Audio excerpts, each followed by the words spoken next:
Here at John Hardin, the ROTC unit has cleared the field, and we are about 12 minutes from kickoff. Bobby, John Hardin comes in 0-6. They're 0-1 in the district. They led in the fourth quarter of their first district matchup against Valley. Were not able to hold on in that one. You know, I talked to Doug Preston when we were here last, and something that he said to me, Bobby, is we're not a 6A school, but with our non-conference schedule, it feels like we're playing in a 6A district. They're getting outscored by 224 points on the year, 267 to 43. They don't move the ball through the air. What's the answer tonight for them to get their first district win? Well, I still think it is on the ground. Obviously, they've had the success there. I think doing that, but they really need more to respect the pass. But then if you talk to Coach Preston, he's going to say the same thing he said a couple weeks ago.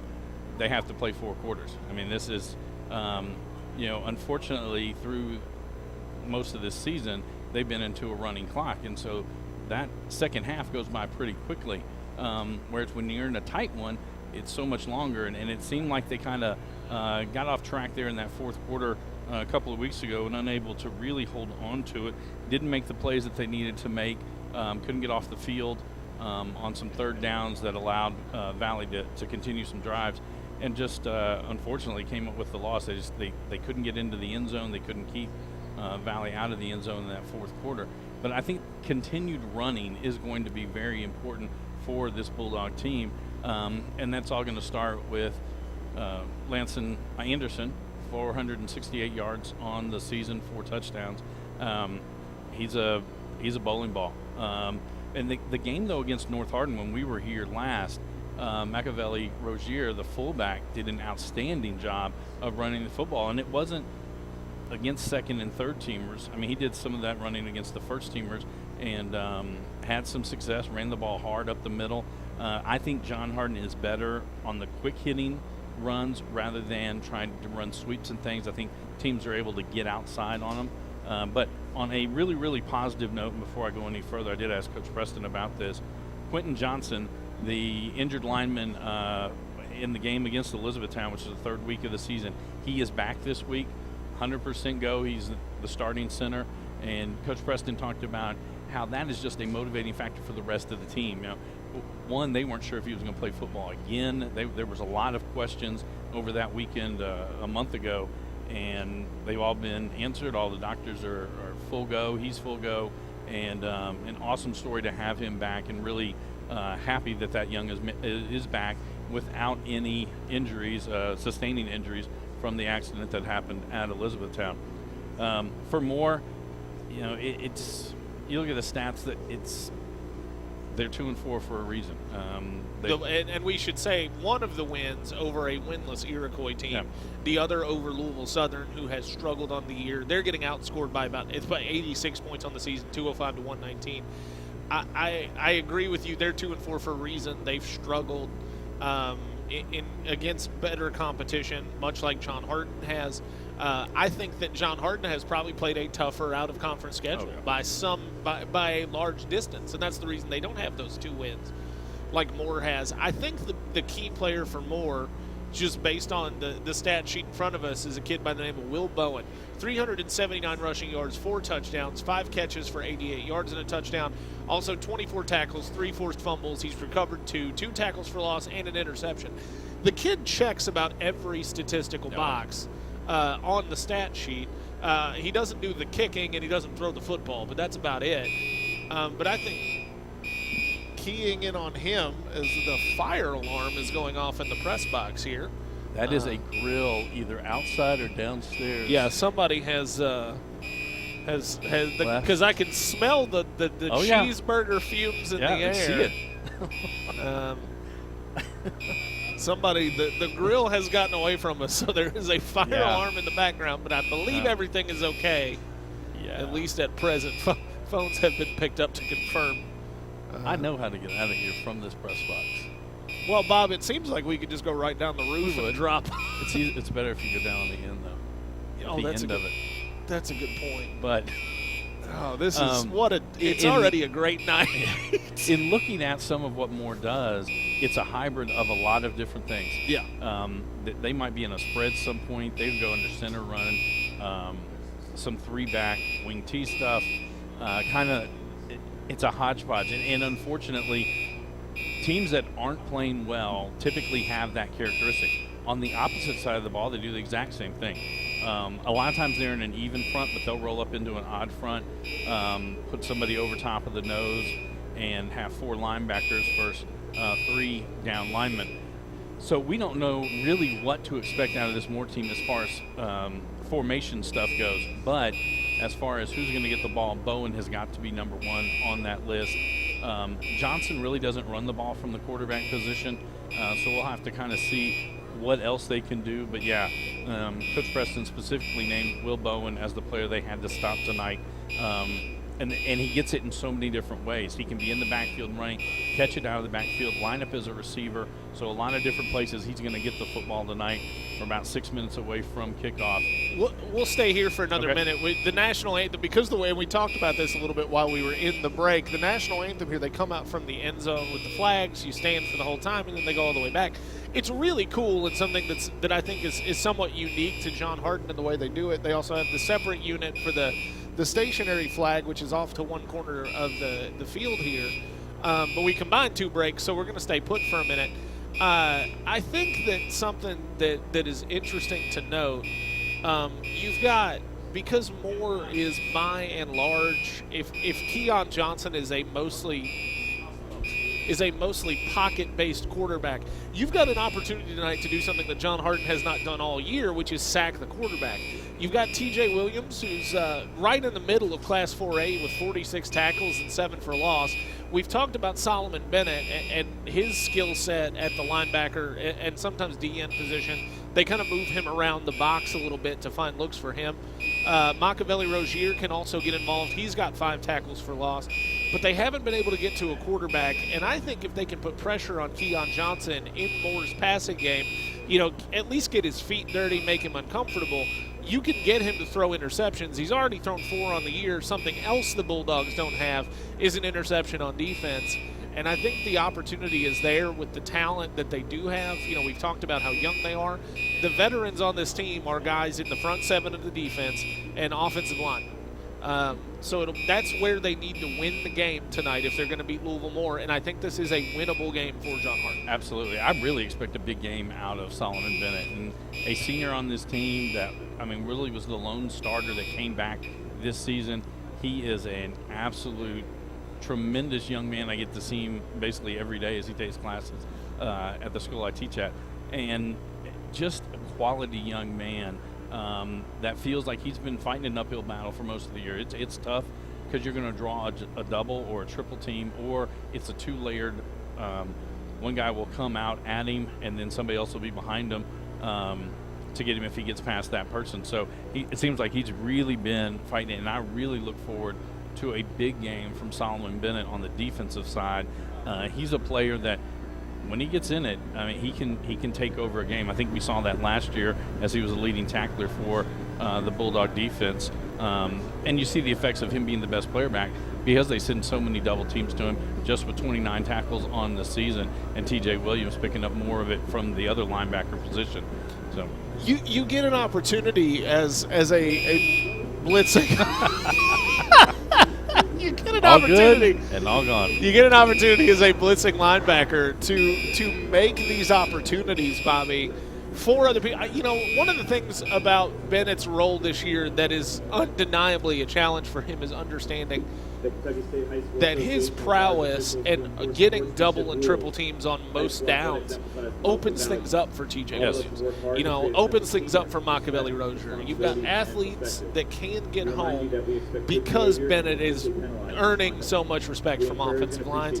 They've got to take advantage of that tonight. We will take our final commercial break, about 2.5 minutes till kickoff. We'll be back to get things fired up in Class 4A District 2. Your officials for today's game Class 4A, District 3. John Harden and Moore, the Hardin County High School Game of the Week. On the way after this on ESPN Radio 106.1 AM 1400, ESPN Radio 106.1.com, and live on HCEC-TV. Back Judge Stuart Hawkins, Field Judge Travis Hunt, and Side Judge Dave Dulock.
Back here at the Dog Pound, John Harden and Moore getting ready to square off as the Bulldogs run onto the field. Moore has won the toss.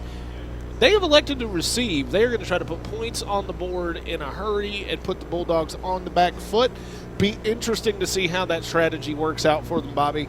John Harden has an opportunity to absolutely break momentum early and potentially, put the Moore at a huge disadvantage, because if the gamble doesn't pay off, you've given up getting the ball first in the second half and you're down a touchdown. If John can put some points on the board, which we think tonight they can.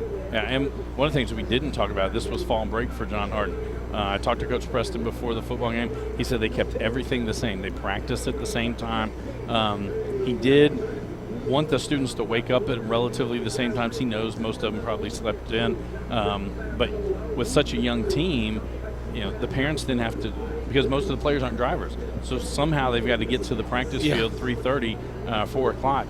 And so there was a little bit of difficulty with that, but felt it was a really good week of practice. Again, Quentin Johnson back on the field for the Bulldogs is a big plus, not only in talent on the field, but the mental side, motivation for this team. And I'm looking forward for a really good game, and I think John Harden can set the tone real early here by getting down, stuffing more, and forcing a turnover or a punt situation and get their offense on the field.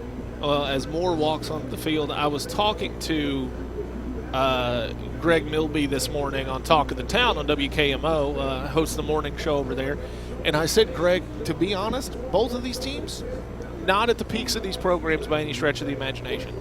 They have both struggled a little bit, but I genuinely believe that this could be one of the most entertaining games that we've called all year, because both of these teams are struggling right now.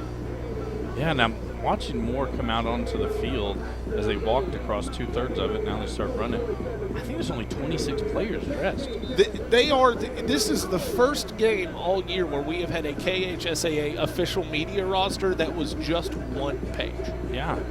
I mean, there's not a lot of kids on that team, but it will be interesting to see what they can do. Obviously, one Legatron, and you will hear John Harden PA announcer Eric Vervinsky. Well, they only have 9 on the field. Oh, here they go. Okay, there's 2 more coming. As we get ready to kick this game it will off, be Will the ball is Bowen cleared is for one of takeoff the as returners. Legatron Owens is set to kick it away. There it is. It'll be Jake Owens doing the kicking duties. Will Bowen is the left returner. I cannot see from here who the far returner for Louisville Moore is. But Bobby, smart money is on. They're not even going to sniff this one. No, they'll kick this one into the end zone.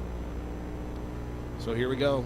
District 3, Class 4A. Oh, it's a high kick. Under it. He gets under it. It takes a bulldog bounce. That's a live ball. And Moore will dive on it at about the 22-yard line, and that's where they will take over. And here will be our problem with Moore tonight. They have silver numbers on white uniforms. Legatron with the pitching wedge. Moore taking over 1st and 10. The pitching wedge. We should almost give a headset to Eric Kravitsky.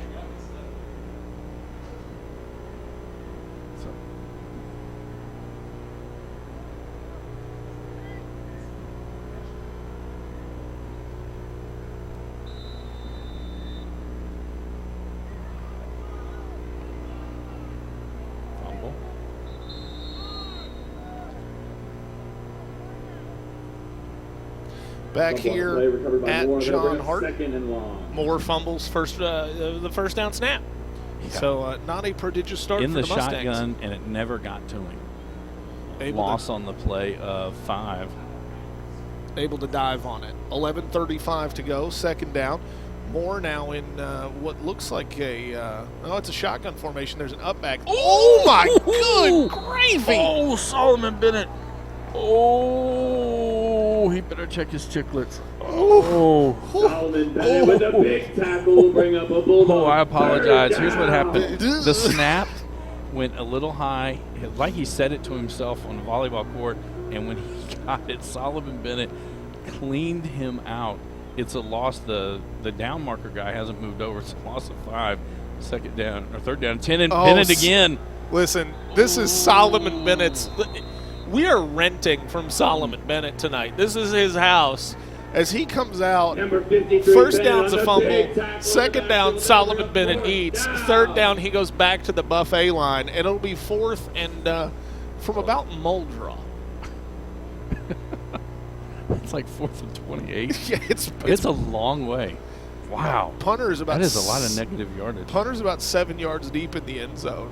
I'm That happened so sure- fast, I don't think Bobby was able to keep stats. I'm sure Johnson was glad to give that ball up. That's a safety. Well, so far, there we go. everything coming up Millhouse. Millhouse and John Harden red and black tonight. It'll be 2-0, and the Bulldogs will have to kick it away. We'll stay right here. Not the first drive you wanted if you're more and take the kickoff. No, they went backwards 20, well, all the way back to the back of the end zone. Yeah, that could not have started any worse for Moore. Couldn't have started any better for the Bulldogs. The Moore Mustangs will be kicking off from their own 20-yard line. And it's a punt. It doesn't have to be. Doesn't have to be. It's a kick. The professionals do it because the punters actually kick it further than the Things you the learn. place kickers. So it will be a kick. It is, I believe, Ahmed Hassan, a junior, who does the kicking for Louisville Moore. At least he does the field goal kicking. We will see if he handles the distance work. But, yeah, this is not the start you wanted, unless you're Solomon Bennett, at which point you have set a pretty high precedent. Derek Hardiman and the other Bulldog returner, Lamaris Bowen, are at the 45. Not expecting a lot of distance here. And That'll go out of bounds. It'll go out of bounds. And I think Yeah, it is a penalty. It's from where it was kicked off at. I think they might get it at midfield. That'll bring up the Bulldog 1st and 10. So let's see what they do here. The official is working on this one. I guess they will. I guess because it's maybe the rules are different on a safety. I don't know. The chain gang is setting up where it went out of bounds. That's not where it'll be set up at. It's okay. So it'll be 5 yards from where it went out.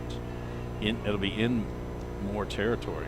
So John will take over at the Moore 49. No, they're going to keep walking. Going. Yeah, it's 25 yards from where the ball was kicked off at. So usually when you kick off from the 40, you get it at the 35. Now they'll get it at the 45 for Moore. John Harden in their usual wing formation here. Layson Anderson is the up back to our left. I believe Rozier the fullback. Jabari Wilson under center. And I think we're going to have a pre-snap penalty. One of the John Harden players is clapping. So I'm wondering if the penalty will go against Louisville Moore. Yeah, that is going to be a offsides. Let's give him 5. I don't even know how to write down the stats. I don't even know who got the ball in the second play or the third play. Whoever the quarterback is, I would think it. I would think on it would the third be, play. I thought he handed it off. Doesn't matter. That might have been Bowen. Somebody's about to get it. They got a loss of 3. Jabari Wilson under center for the Bulldogs. 2 backs in the formation. Layson Anderson, the up back. 1 wide receiver out to the near side of the field. Wilson going to hand off, and he's got room to run. Goodbye. And that is a Bulldog touchdown. Does not take long for Cavalli Pittman as he gets into the end zone from 40 out, and suddenly it's 9-0 John Harden. And I will say that Solomon Bennett was the pulling guard on that one and kicked out the defensive end. Didn't really kick him out as much as he just pushed him out of the way. And a good job downfield blocking by the wide receivers as they were able to kind of seal off the cornerback to that side, and then Pittman just got it, and there was no one within 5 yards of him at any point during that run. Yeah, once Pittman got to the edge, that was all she wrote. 10:08 to go. Jake Owens to set up the extra point try, and Eric Kravitsky calling the shot over the fence. He is Jake Owens' personal hype man. Hold is good. And not over a little the short. fence. Bounces into the fence. We'll be back with more on ESPN Radio 106.1 AM 1400, ESPN Radio 1061.com, and HCEC-TV after this.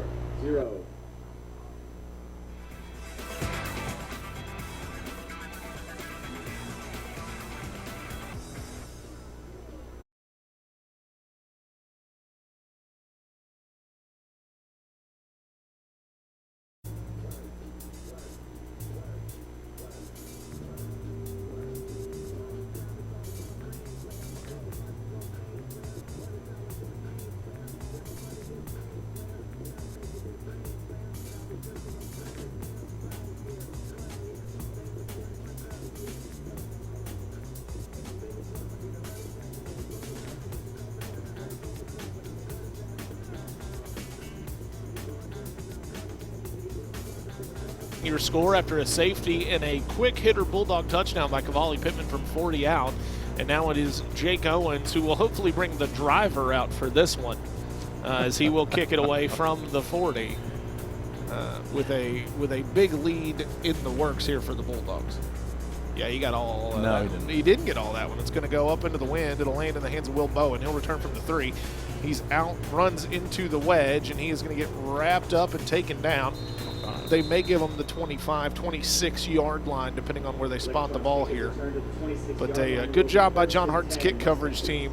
And, Bobby, does the Solomon Bennett show continue?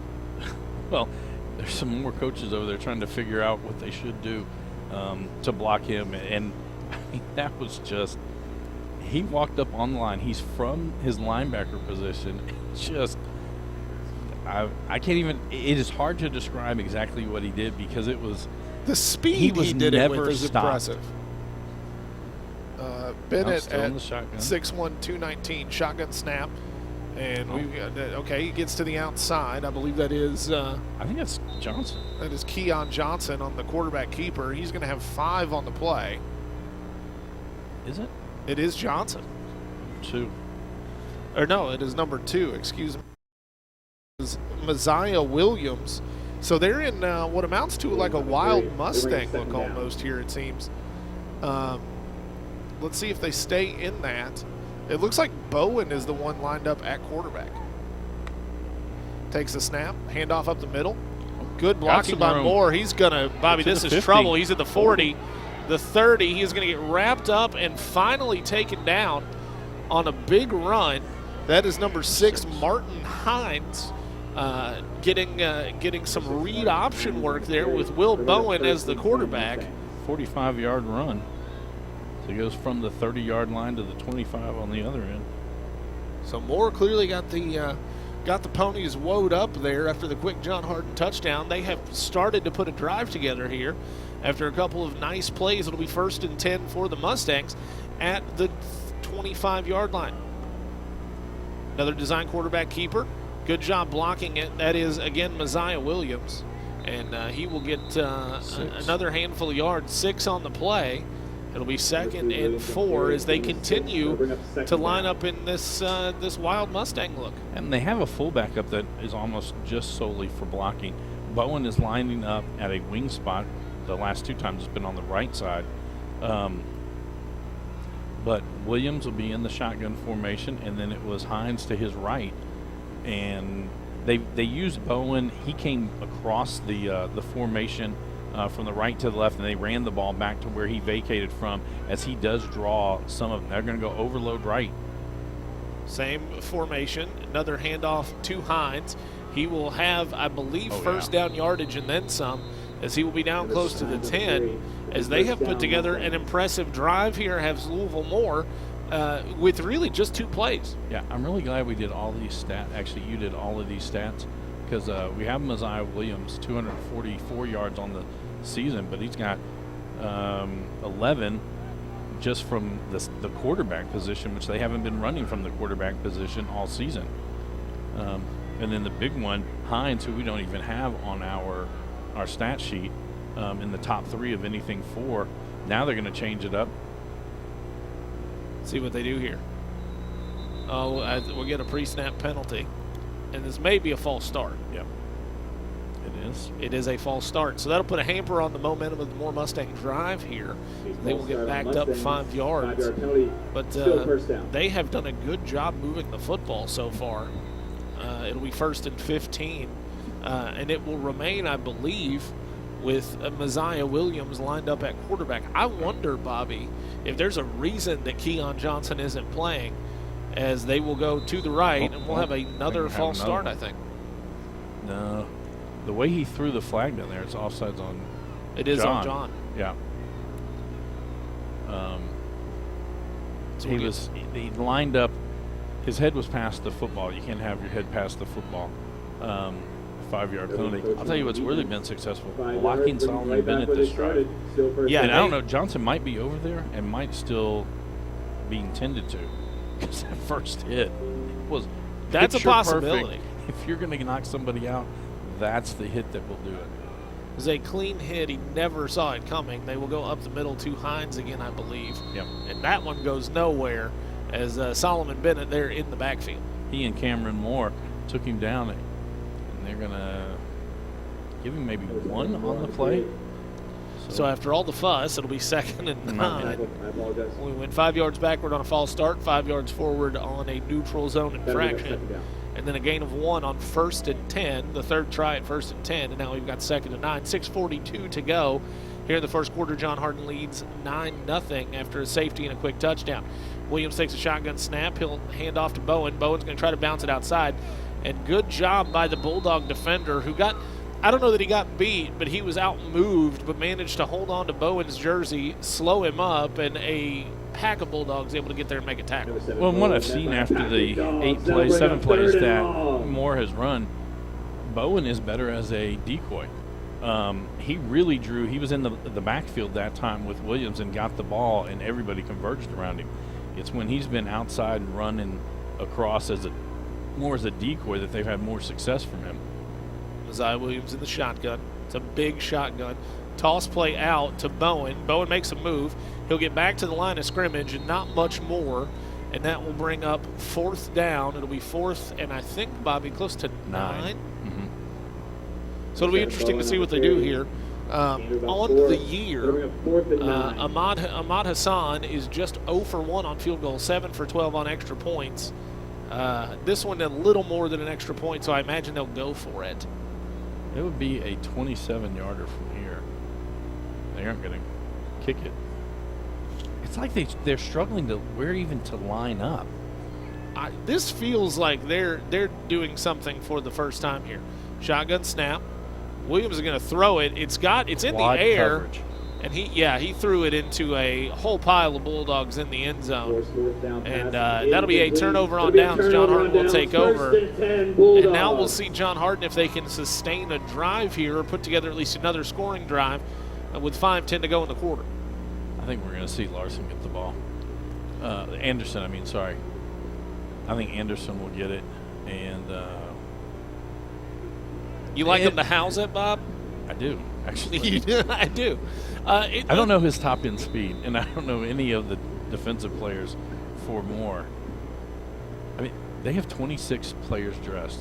There are 8 players in street clothes. Anderson again an end, 1 wide receiver in the formation, 2 running backs. They will hand off to Cavalli Pittman. He's got a seam, and he will have a first down. He will get dragged down from behind as we're going to have a penalty down here on, I think, on John Hardin's number 58, Patrick Redmond, who finished the block, I guess they're going to say after the whistle.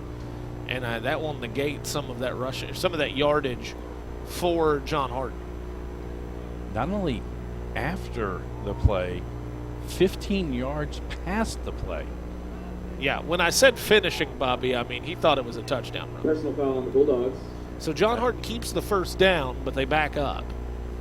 So they're actually pretty close, I think, to the original line of scrimmage. Yeah, it'll be 1st and 13 or so. Yeah. Wow. All right. Anderson is now the tailback in the formation. And we've got a whistle before the snap. That's going to be on John, and I think the whistle that we heard was just to start the play clock after they had set everything up after the. So the referees are conferring. Well, they've moved the down marker, not the down marker. They've moved the sticks. It I should think after it was should a be first down. And 10. Yeah, it should be 1st and 10. So the chains weren't set correctly. They made the first down, then got the penalty. It was a dead ball foul. So you move them back at that point, the 15, 1st and 10 from about the 9-yard line, 8-7. Anderson set up as the tailback. And now we've got flag. We can't get through 3 plays in a row. Yeah, these teams struggling just a little bit. Curious to see who this one is on. It looks like they're going to say on Moore. I believe we're going to have a neutral zone infraction once again. So 5-yard penalty. We have 1st and 5 for the Bulldogs from the 12. 5-yard penalty, still first down Bulldogs. John Hardin will make a small personnel change and bring in T.J. Williams on offense. This is a Hardin County Educational Community Television student production. HCEC-TV is a division of Hardin County Schools. Live Channel 1 programming is sponsored in part by Brandenburg Telecom, providing service for all of your telecommunications needs. 1st and 5 for the Bulldogs from the 13. They will go up the middle to Rozier. Rozier has gone. We will see you later, kids. He's at the 50, they're the closing. 40, the 30, the 20, the 10. Touchdown. That'll do it. That's how you count down. 87 yards. 87 yards, almost untouched. That As from I the picked the wrong fullback player, spot. but yeah, from the fullback spot. Did a good job again. Had a good lead block out in front of him and cut it to the outside, and again, no one there. And they had to try to catch him from behind, but I promise you, he's coming to the sidelines requesting the oxygen. Dude, 'cause that's a long way. Get him the mask. Get him It is the mask. and there usually isn't any at the high school level. No. Yeah. Longest one I ever had was 90 yards, and thought I was dying. I was supposed to be on the kickoff team too, and I asked somebody to go in after we scored. I wasn't the one who would do the scoring. That long Bulldog touchdown run was by number 5, Mac Attack Rozier. All right, so here's the Jake Owens going on the Eric Kravitsky redemption tour. Can he put this one in the parking lot on the extra point? Snap and hold are good. Nope. No. Short again.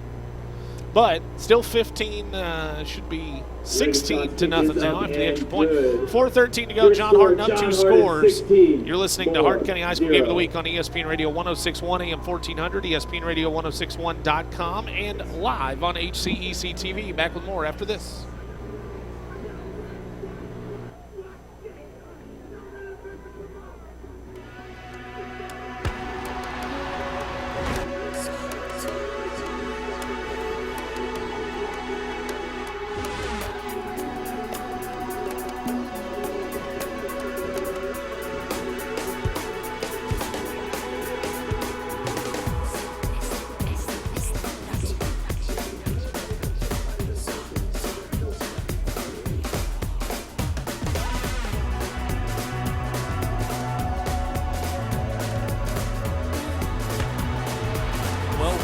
So far, 16-0 on 2 big scoring drives. I think one was 40, and then one, the last one, 87 for Machiavelli Rozier.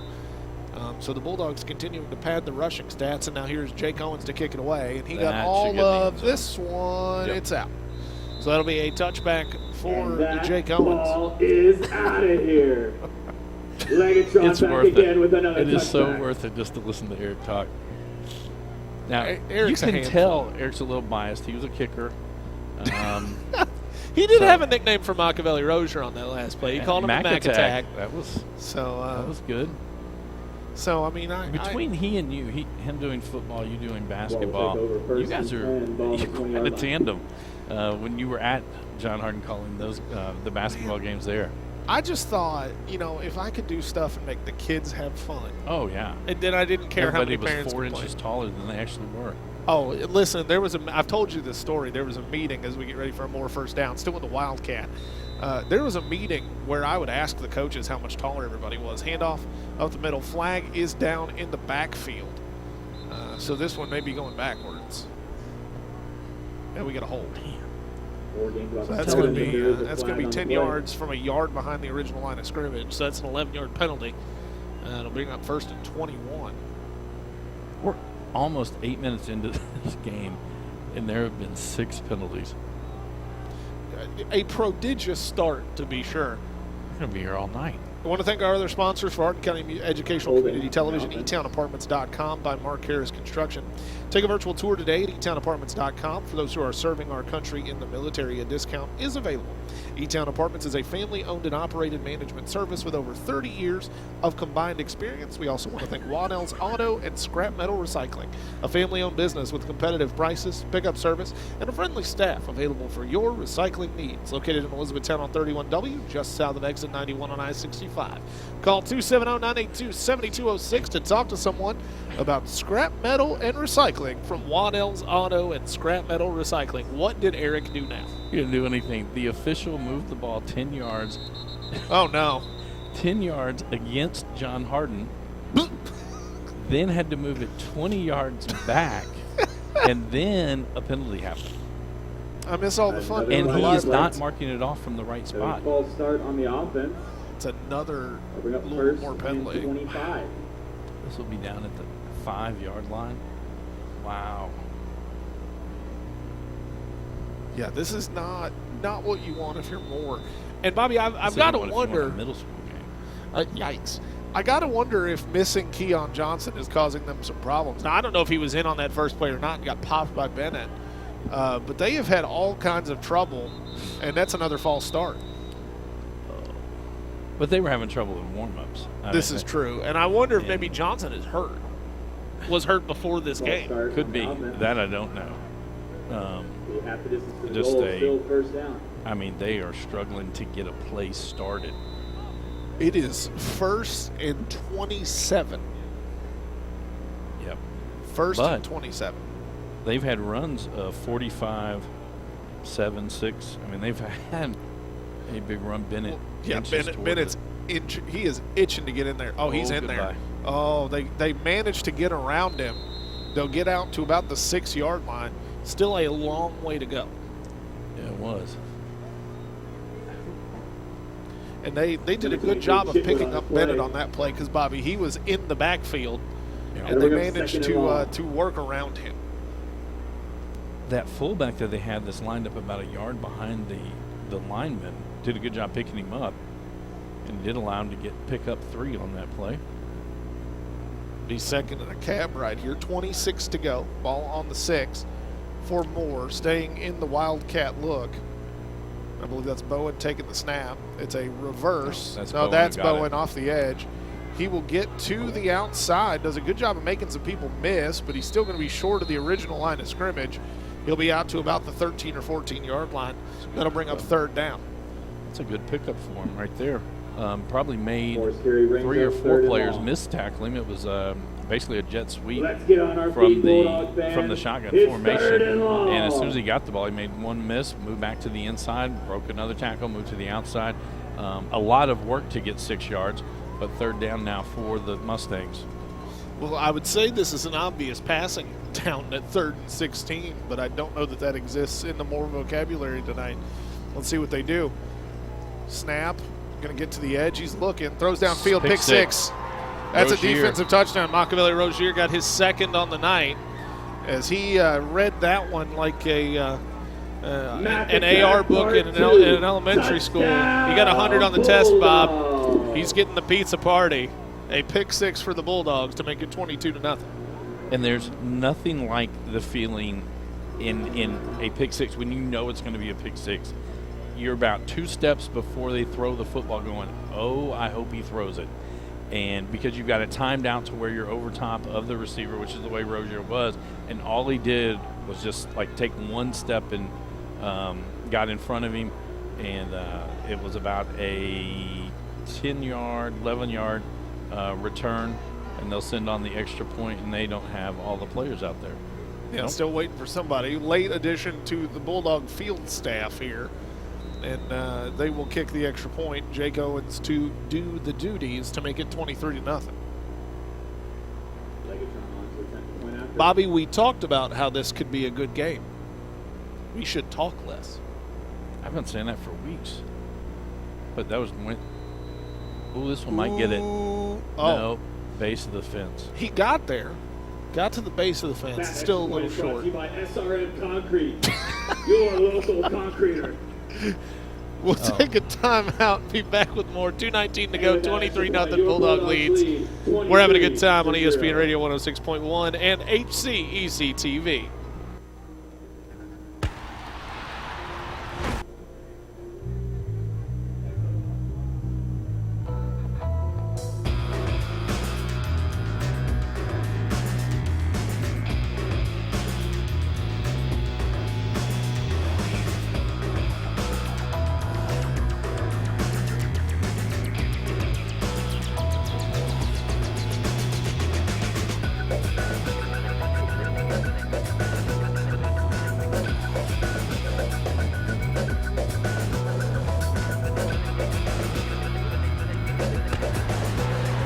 At John Hart, 23-0 is the score. John Hardin leads.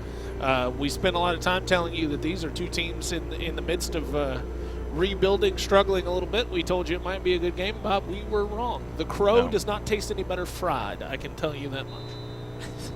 I don't know how to respond to some of the stuff that you say to me. John Hardin's execute. Moore is just not executing that one. That's a fumble kick return. Picked up at the 6. Okay. Runs into runs right into the teeth of the return team. And that'll be more football at the 12-yard line. Will be on first and 10. the 13. Did he use the pitching wedge line again? He did. He did. Going to the well, Eric Kravitsky. He's not as he doesn't have as many options as you do. Oh, it's you have quite the vocabulary. Bobby, the bag of tricks is as deep as it is wide.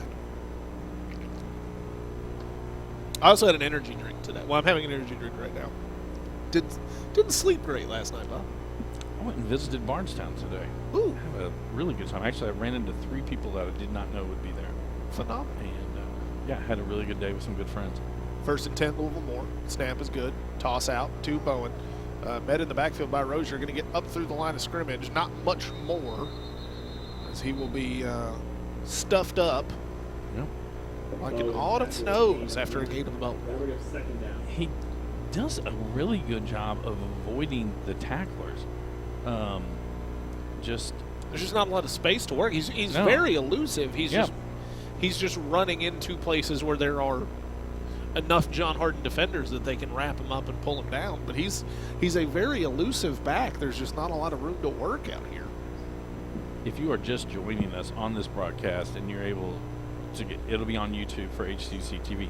Go back and watch the first play or the second play from scrimmage for more. You really should. Second to 9, a run up the middle doesn't get a ton of yards. It'll be 3rd and manageable. But this is where Moore's had problems. They just threw a pick 6 on 3rd and 16.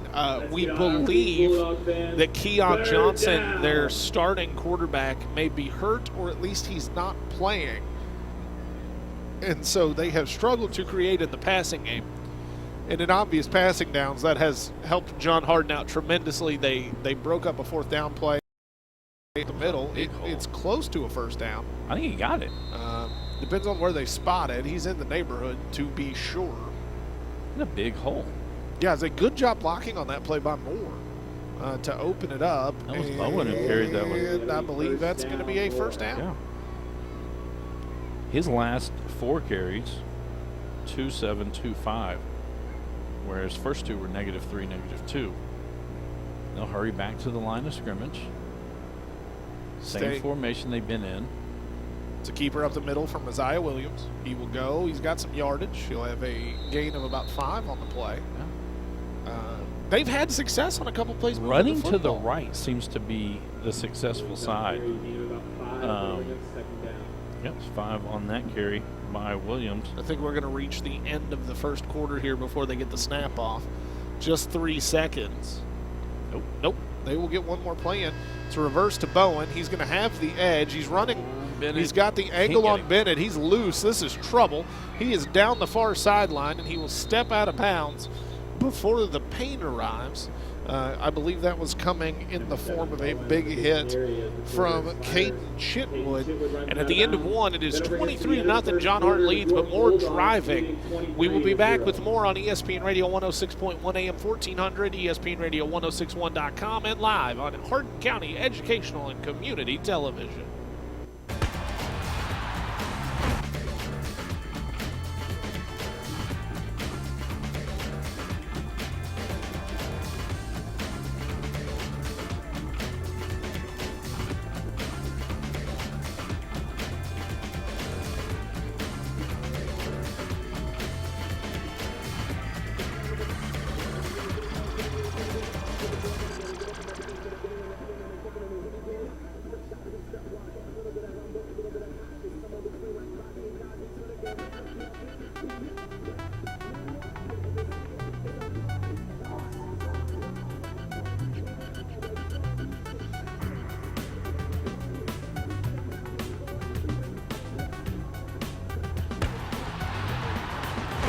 after leading 17-16.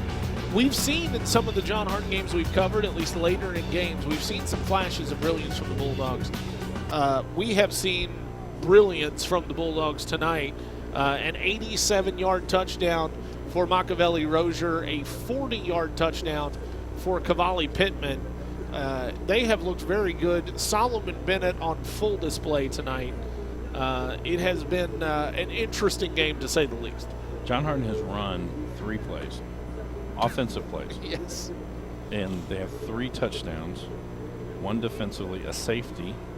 If they only can get Jake Owens to get a field goal, we would have all scoring opportunities covered. They don't have a 2-point conversion.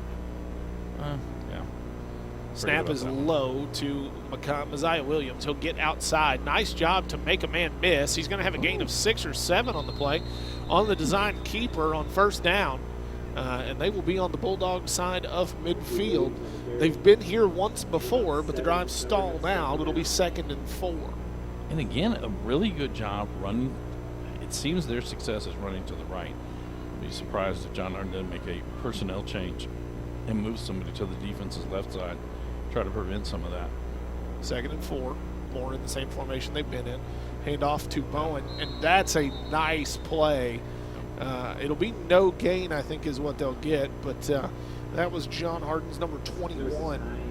Cameron Moore, a sophomore, shooting in, and it'll be 3rd and 4. And again, this is where Moore has struggled a little bit. They can run the football here and pick up the first down. Shotgun snap. And they're on illegal procedure. I think they had it. They had a really good push. They were going to run that one to the right again with Williams. Now they'll be back facing 3rd and It's 9. hard to have encroachment on the offense. Takes a special set of skills, Bob. You're basically lined up offsides at the snap of the ball, which we're in game 7. Can't be doing it. Yeah, and a team where they're struggling to move the football, and you had basically 3 yards to go to get the first down. Now you're moved back, and you've got 8 yards to go. This is where you're just killing yourselves. So Moore, once again, same formation they've been they got in, him. And they get John Harden to give those 5 yards. 3 of them. Right back. Yeah. This is the one where clipboards and headsets start getting thrown. Well, I can tell you right now, I can see Doug Preston from our vantage point, and he has about the same posture I think he normally has, hands on hips, as they'll get a man outside. This is trouble. Bowen has the edge. There's one man to beat who might get there in time. He dives, he lays out. Touchdown. The ball's on the ground. Touchdown. They call it touchdown. Yeah, the shutout is over as Moore will get on the scoreboard after a big run. Some nice misdirection to get Will Bowen a big run into the end zone. And you see where the trouble that he causes and how he's on every one of those stat lists as one of the leaders for this team. Really good job of misdirection. They acted like everybody was going to go to the right. They gave it back to him on, again, it was kind of like a blind jet sweep. You know, a 2-point conversion. They'll keep Williams it in the hands will of call Williams. his own number. No dice. No dice. Tried to go up the middle, a little quarterback power out of the Wildcat. Nothing doing. It'll stay 23-6, 17-point Bulldog lead, 10-14 to go in the first half. We'll take a commercial break. Be back with more on ESPN Radio 106.1, AM 1400, and ESPNRadio1061.com, as well as Hardin County Educational and Community Television.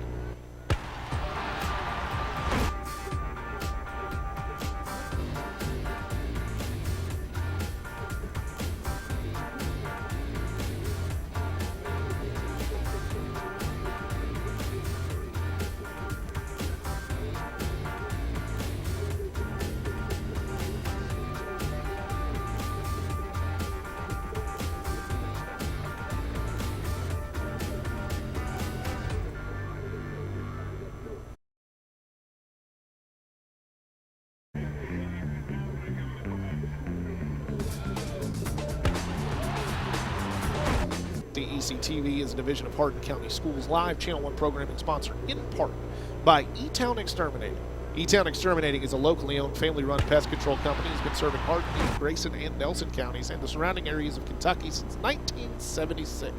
Whatever your pest control issues are, termites, spiders, crickets, general pests, even moles, their team has the knowledge, skill, training, and safety to effectively eliminate the problem. Call 270-737-6900 or go online at mugabug.com. 22 taking it to the right. Oh, LaMarcus Bowen. gone. Bowen for John Harden. He's at the 10. Bye-bye. 5. Touchdown. And it is a 73-yard touchdown return for the Bull. with the Bulldog touchdown. I got the live Never readout got touched. just in time. Yes, you did. That is a Janet team touchdown for Morris Bowen. If you've got real estate needs, you've got a friend in the Janet team, Remax Executive Group. They've put a couple of those on the board already, but a strong showing in all three phases. I'll tell you, Bobby, you mentioned they've almost converted every scoring opportunity. They need a field goal and a two-point conversion. They've now scored in all three phases of the game somewhere. Yeah. In probably a basement in front of a TV showing special teams film. Frank Beamer is smiling. He was one of the best ever. And man. for those of you that don't know, he was at Virginia Tech for a long time and put a real importance and a stress on the special teams for the Hokies. That was smoked. And Oh, the net caught it. yeah, the net will get that one over there on the Forest end of the dog pound. It'll be 30-6. Well, we'll take another timeout, pay a couple bills, be back on ESPN Radio 106.1 AM 1400 and ESPNRadio.com. Also live on Hardin County Educational Community Television. Zach Newton and Bobby Thompson back with more after this.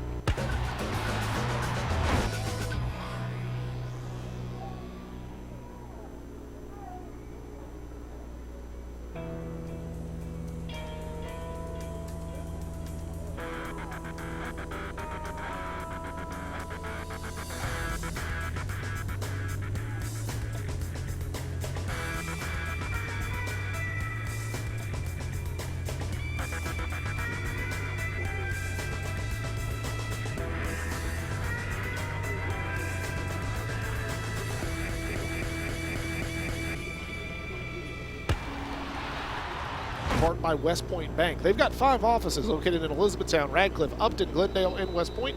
You can find them online at westpointbank.com. Let them help make life simpler. West Point Bank, hometown baking made simple. Owens gets all of this one. It's gone. Touch them all, kids. That's a home run. That was like a Tractor's out. That's touchback number 2 for Legatron. touchback tracker. It is fun to watch.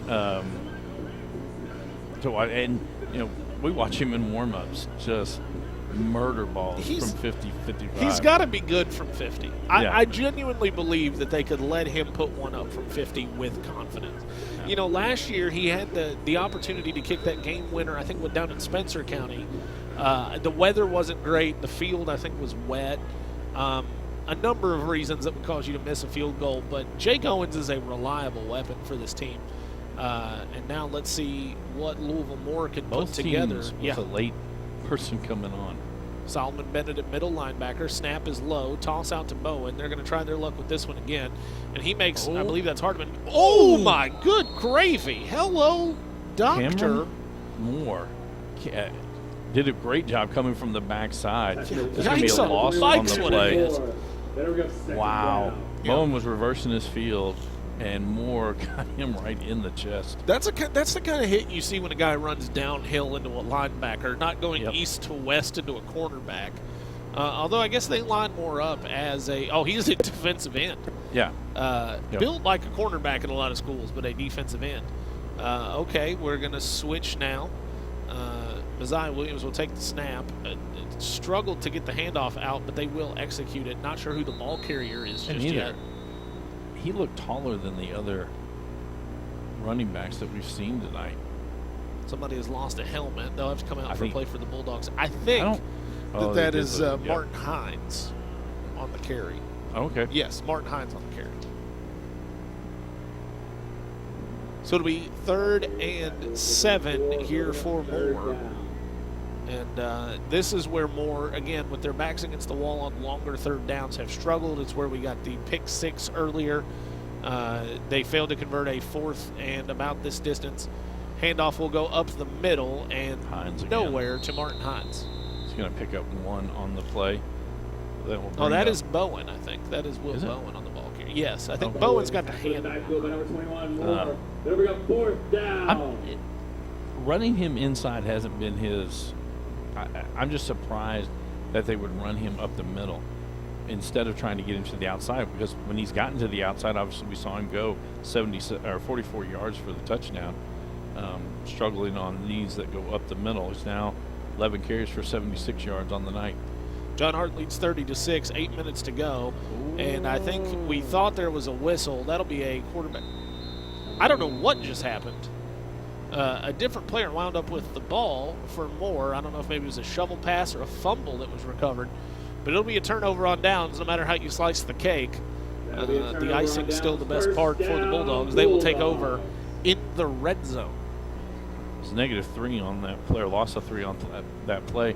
And the quarterback, Williams, got the snap and acted as if somebody had jumped off sides and the play was dead. And then he realized about half a second before he got hit by 2 defenders that I'm going to try to make this play. He ends up being down. He did try to pitch it back to one of the running backs, but they had already called him down. So now 1st and 10 for the Bulldogs. Collie Pittman, the tailback. Jabari Wilson under center. They will go, it's a reverse to Anderson. This is trouble, Bob. Touchdown. He is loose. Bowls over a defender. It gets in the punched end zone. out, but he's 3 yards deep in the end zone before the defender gets there. Bob, this kid is going to be fun. Is there a holding penalty? Yep. Brutal. At the line of scrimmage. As the grass changes here at John Hart from green to the yellow of dormant Bermuda. Harder to see those flags. Well, you've also got we've got a support beam right here where the line of scrimmage is as I'm watching Anderson carry the ball into the end zone, but it'll go backwards.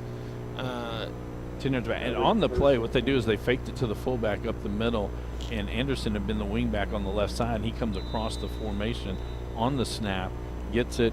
What you're hoping for is to influence the inside defensive players as they stop the clock. And it will, somebody this might be a sideline warning. Yeah, they're going to back him up. Yeah, but that's probably more on a coach saying something. Coach a little upset. Preston's got the headset off, and that's never a good sign. I think it's an assistant that was barking. Unfortunately, not a lot of fans here that kind of to drown it out. We can hear a lot of what is being said on the field. They'll come back 1st down and 20. One back formation. They send a man in motion. I think this is going to Anderson off the edge. It is. They will try to get him outside. He will get ankle tackled, but he'll have 4 or 5 yards, and he pops right back up. Yeah. Brady made that tackle for Moore. We've talked about Anderson, 5'5", 156 pounds. Bobby, he rolled over a defensive back down here on his way to the touchdown that was called back. If he gets a little more height and as he gains weight, as he grows, that kid is going to get scary as a tailback. He's very elusive, but also powerful at the same time. And this, I don't know if they know what set they're in. They're not in. That's not a formation they would call. Yeah. Timeout for John Harden. We will take that timeout with them. Be back with more after this on your home for Hardin County Game of the Week. ESPN Radio 106.1, AM 1400, and ESPNRadio1061.com, as well as live on Hardin County Educational Community Television. 30-6, John Harden leads. Back after this.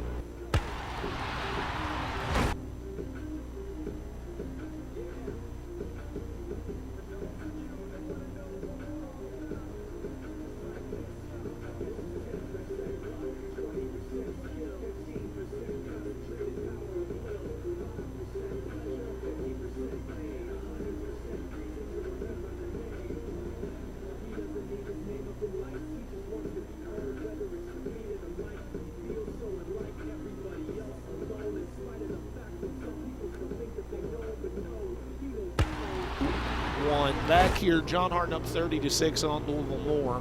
6:46 to go in the first half. John Harden has called a timeout. on offense. They had a touchdown run by Layson Anderson that was called back. Be interesting to see if they go to that well once again here, Bob.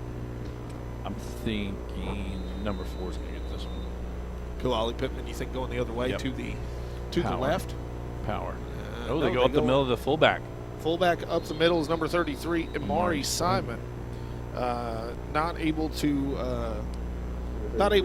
pick up a chunk of yardage, but gets back a little bit of what they needed. It'll be 3rd and 12, and this is where the problem has been for John Harden this year. This is a passing down. The Bulldogs not good throwing the football. No, they have struggled. But I will say this, in the games that we call, especially against North Arden, they threw it to the right receiver, just either too high, bad route, something like that. Wilson takes a snap. They'll go to Anderson. He's got a little bit of a hole, but not enough yards. And I think this is where we will see Jake Owens. I'm hoping. Yes, we will. Going to bring up 4th down. So we are in Jake Owens territory. The field goal on the bingo card, Bob. This one's going to be 39. We know he can. We know he's got the leg from 39.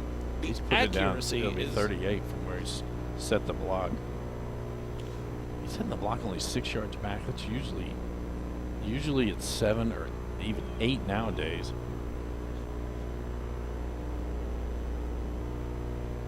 .5:27 to go. 30-6. Holders Richardson. Oh, they're going to get 5 And free. we're gonna get, and here's what I hate: they might send the offense back in. And I mean, yeah. Yeah, I don't, there you I go. don't They're hate going to it send the offense back in that sense, but it's going to get moved up. I just want to see Jake kick. Yeah, we've talked about what Owens is capable of. He does have 1 field goal on the year. And that was against Valley. Yes. But he is a very gifted kicker. However, on 4th and 2, the success that John Harden has had running the football, you feel pretty confident in your ability to go out and get one here. They're going to come out in Over the right. yeah, this is going. They've loaded the right side. Layson Anderson, the tailback, and they go up the middle. He's found a hole, and he will have a first down as he gets wrapped up and thrown back. But too late. The damage is done. It'll be 1st and goal for the Bulldogs. He said 5 on the play. And what they did was they had a fullback in front of them. Then they had it's a power eye with an extra fullback in front of him, and everybody just goes off to the right-hand side, block whoever's in front of you, and let Anderson find the hole. Picks up 5 on the play, 3 carries for 16 yards for Anderson tonight. It's the Maryland eye where it's a straight line with all 3 of them, right? I can't remember that. Fair enough. Single wing. Here we go. Same formation. Bulldogs will go same play. Anderson will find some space, gets inside, 6. and they'll have about 6 more as they, I think, are going to let him get this touchdown after the one was called back. Let's see if they stay in the same formation here. They're not even going to huddle, Bob. Yeah. Let's get right back to the line of scrimmage. We know what we're doing. Maybe you catch them standing up. You can hear one of the more coaches on the other sideline, 4:11 to go, shout, "It's the same play. It's the same play." And there's Layson Anderson getting his touchdown after the first one was called back. It'll be 36-6. So an extra point here from Jake Owens, assumed will make this a 31-point game in the neighborhood of running clock territory. We might make it to the second half. It's a I think obviously John Harden found something with that play and ran it. I do think to be successful, and they have a really good shot at winning next week, but then in 2 weeks I think it is, they play Spencer County, and that will be a tough ball game for this Bulldog team. I think they need to find some play action passes, get Anderson out in some space, little swing routes or something like that as Owens kicks this one. It's good. Extra point is good into the net. We'll take a timeout. 37-6 your score. 4 minutes to go in the first half on ESPN Radio 106.1 AM 1400, ESPN Radio 1061.com, and live on HCEC-TV.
back here on ESPN Radio. Zach Newton, Bobby Thompson with you. 37-6 is your score. Jake Owens will kick this one away. It will be returnable.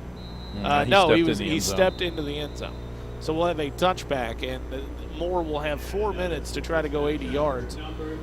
They've been successful running the football. They have, going to the right side. And then the touchdown, actually, they faked to the right side and came back with Bowen to the left side.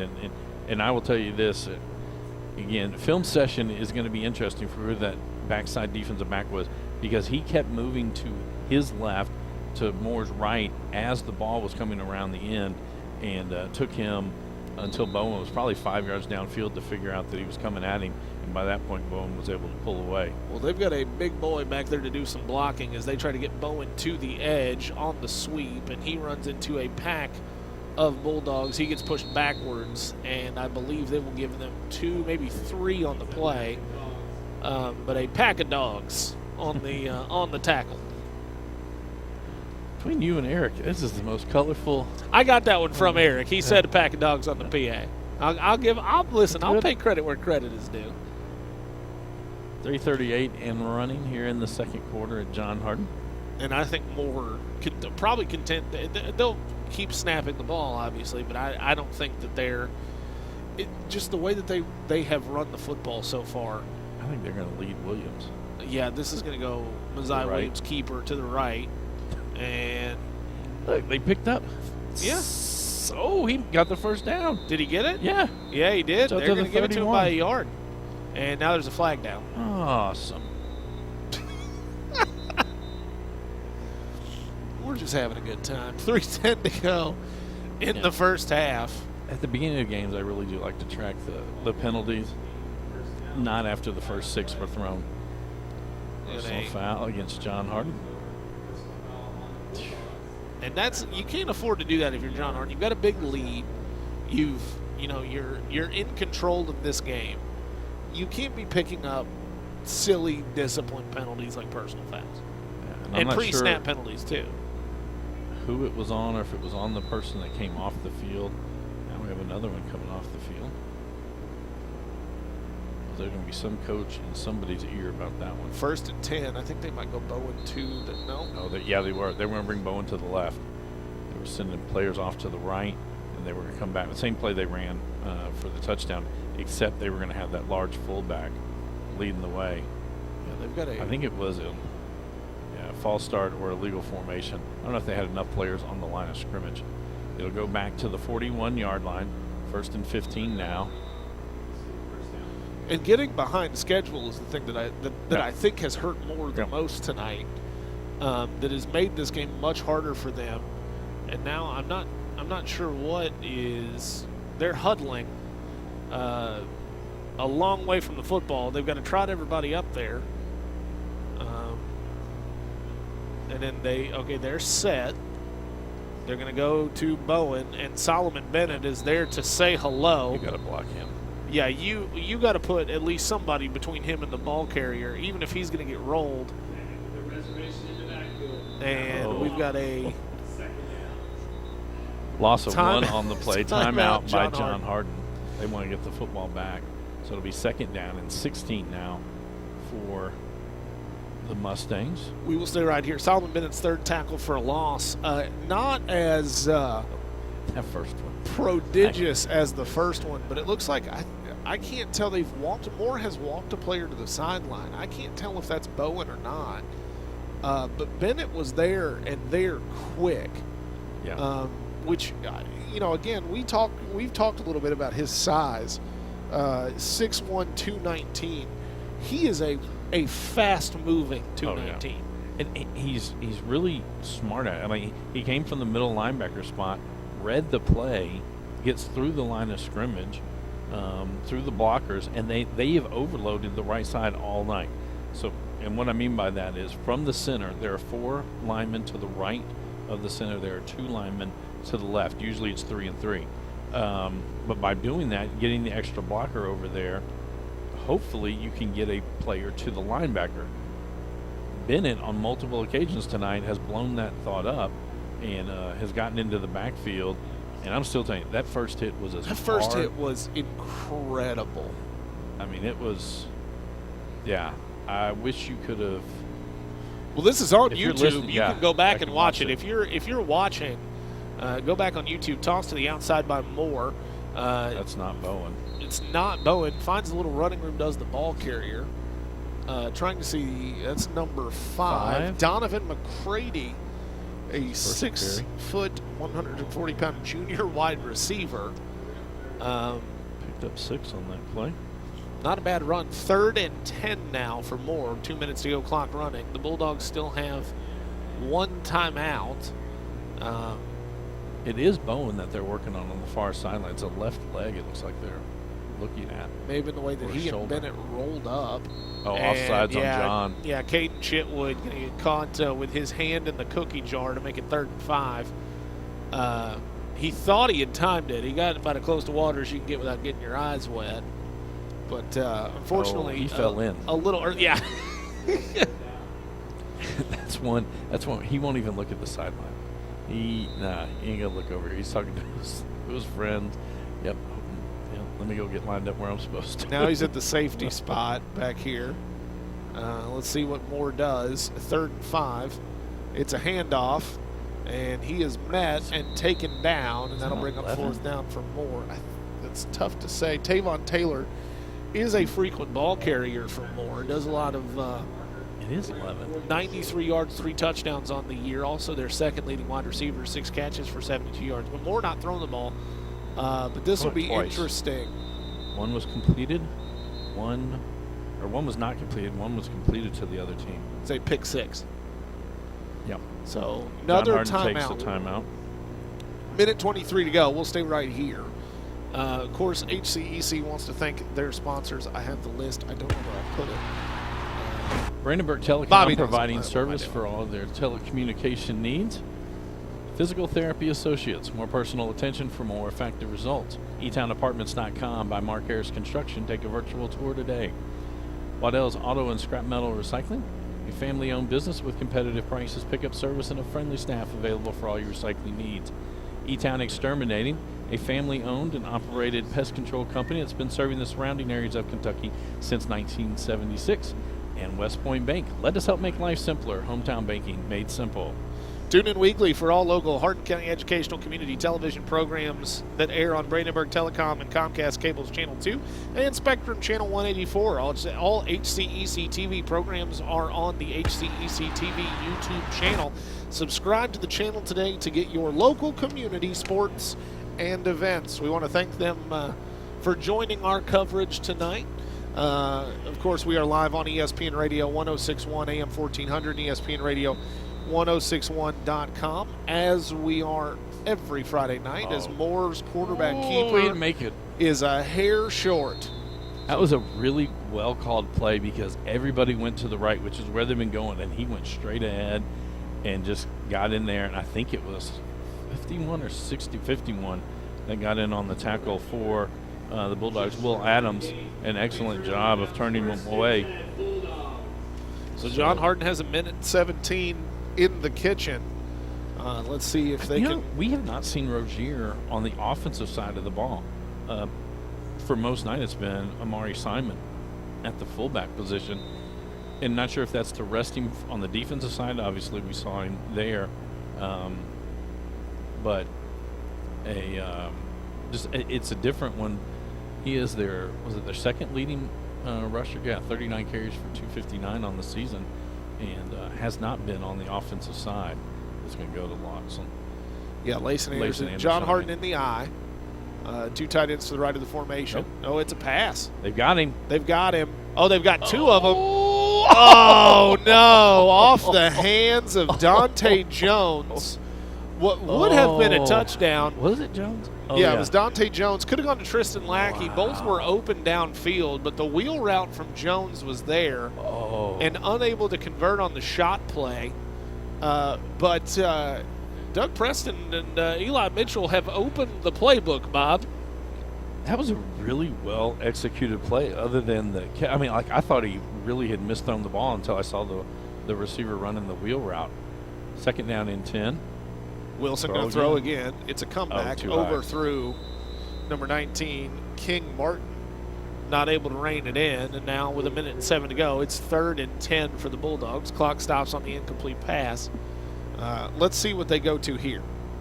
I got to assume they're going to pass again. When earlier in the season, when they would roll him out, I thought he was better, especially rolling to his right, which will be the wide side of the field on this one. I thought he was better in that. That time, the stop route kind of came back in. Usually that receiver splits out wider. Like right now, he's on the hash mark. Usually he's wider than that. See what they do. Going to drop back. They got it again. They got it again. That's a completed catch, and we've got a big gain coming here. He's going to be forced out of bounds, which is where you want to go inside of a minute, but a big gain through the air for the Bulldogs. Bobby's doing the math. 37. Bobby, he is 1 yard short of doubling his total for the year with that pass. 37-yard completion, just under.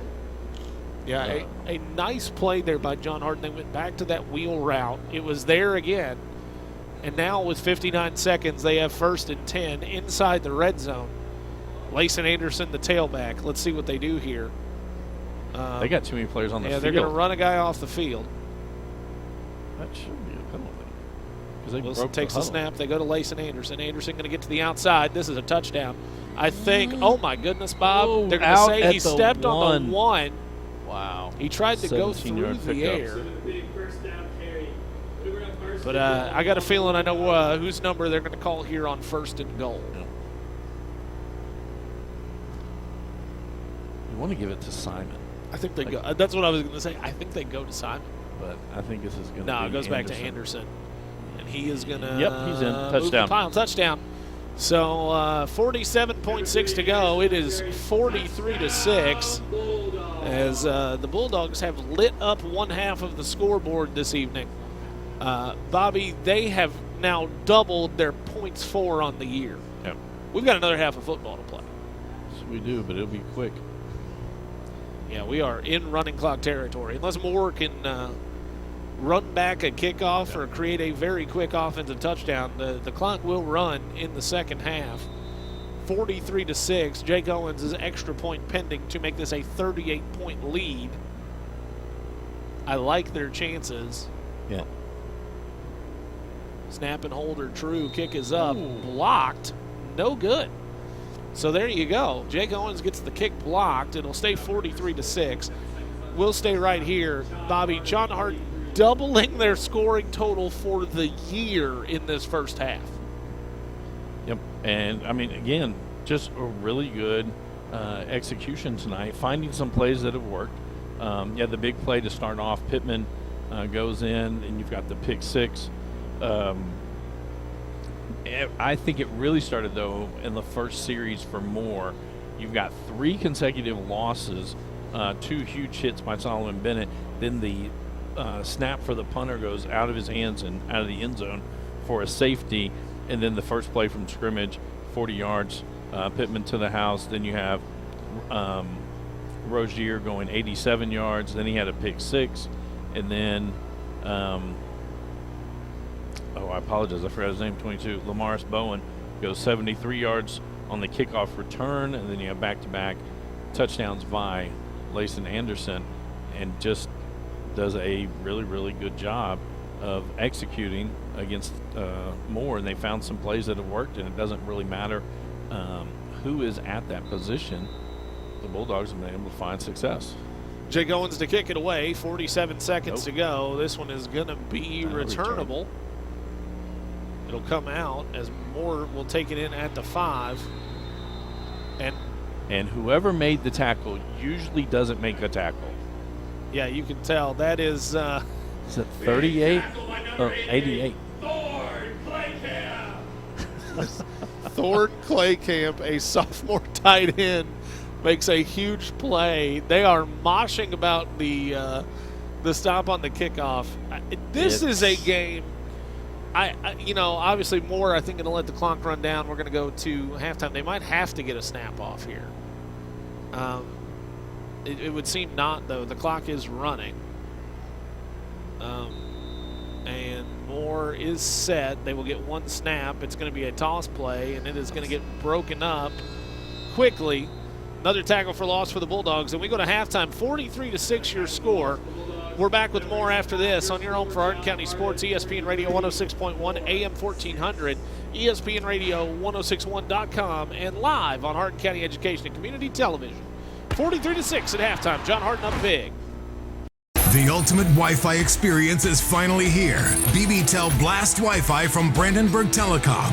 With new Wi-Fi 6 compatibility and an app that puts you in control of your home network, get ultimate power and performance to every corner of your home. Set up and connect devices, pause Wi-Fi, and customize parental controls all from our BBTEL Blast Wi-Fi app. It's the ultimate Wi-Fi experience, and it's a blast. Ditch your old wireless router and switch to BBTEL Blast Wi-Fi today.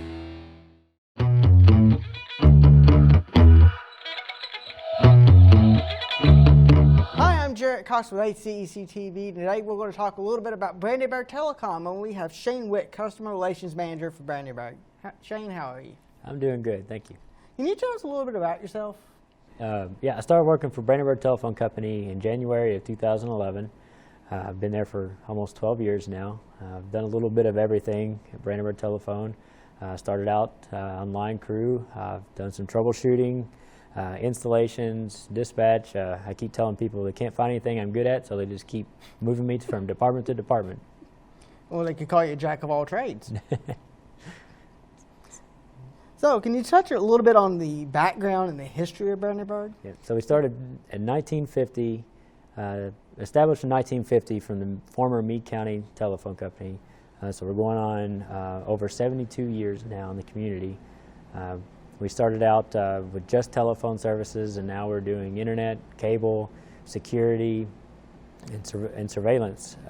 And we offer a new line of cameras called Arlo, and we also offer our BBTEL Blast Wi-Fi services.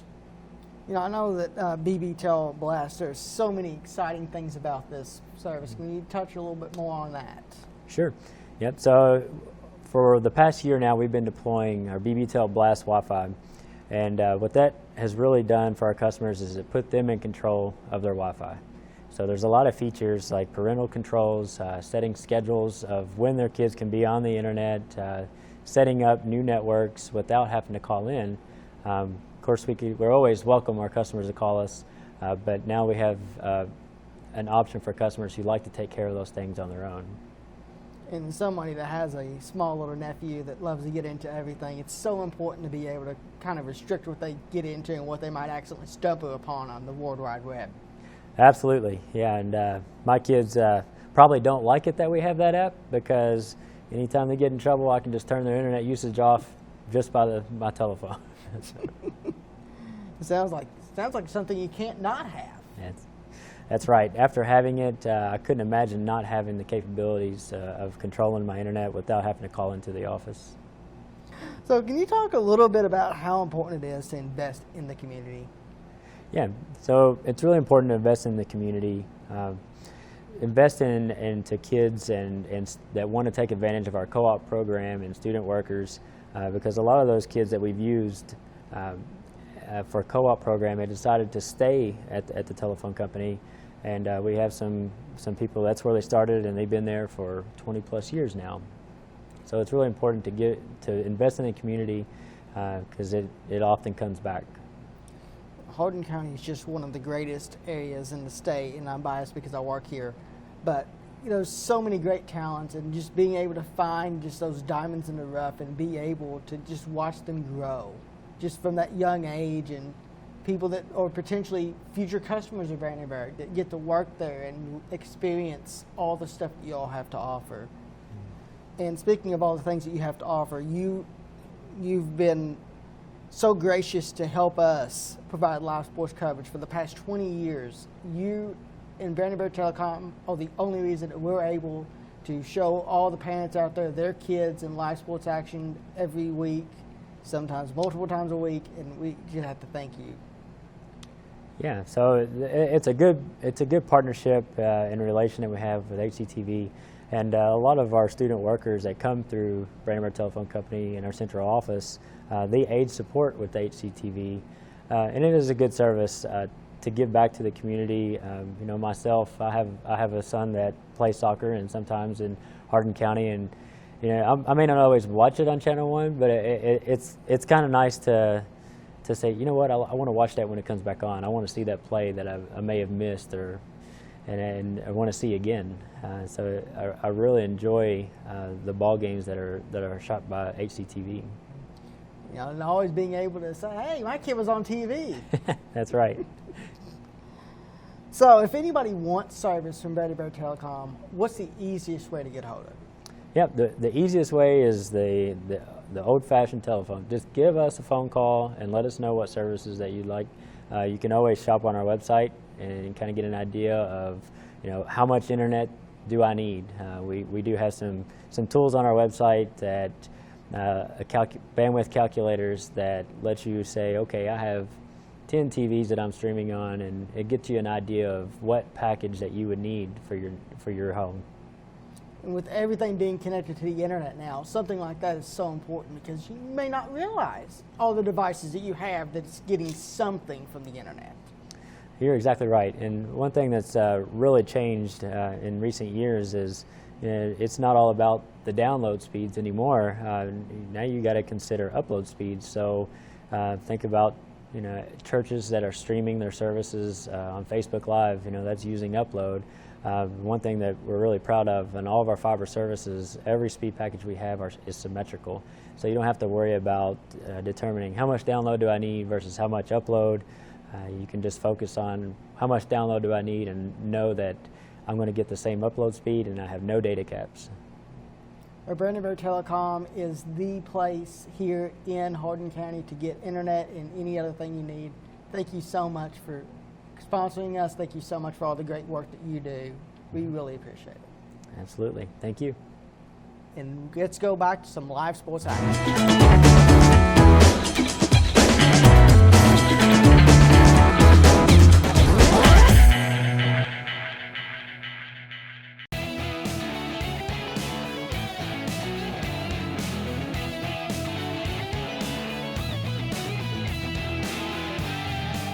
Well, I'm Jarrett Cox with HCEC-TV, and today we're very happy to have Kobe Gibson from Waddell's Auto Scrap Metal Recycling. How are you doing? Thanks for having us. Doing good.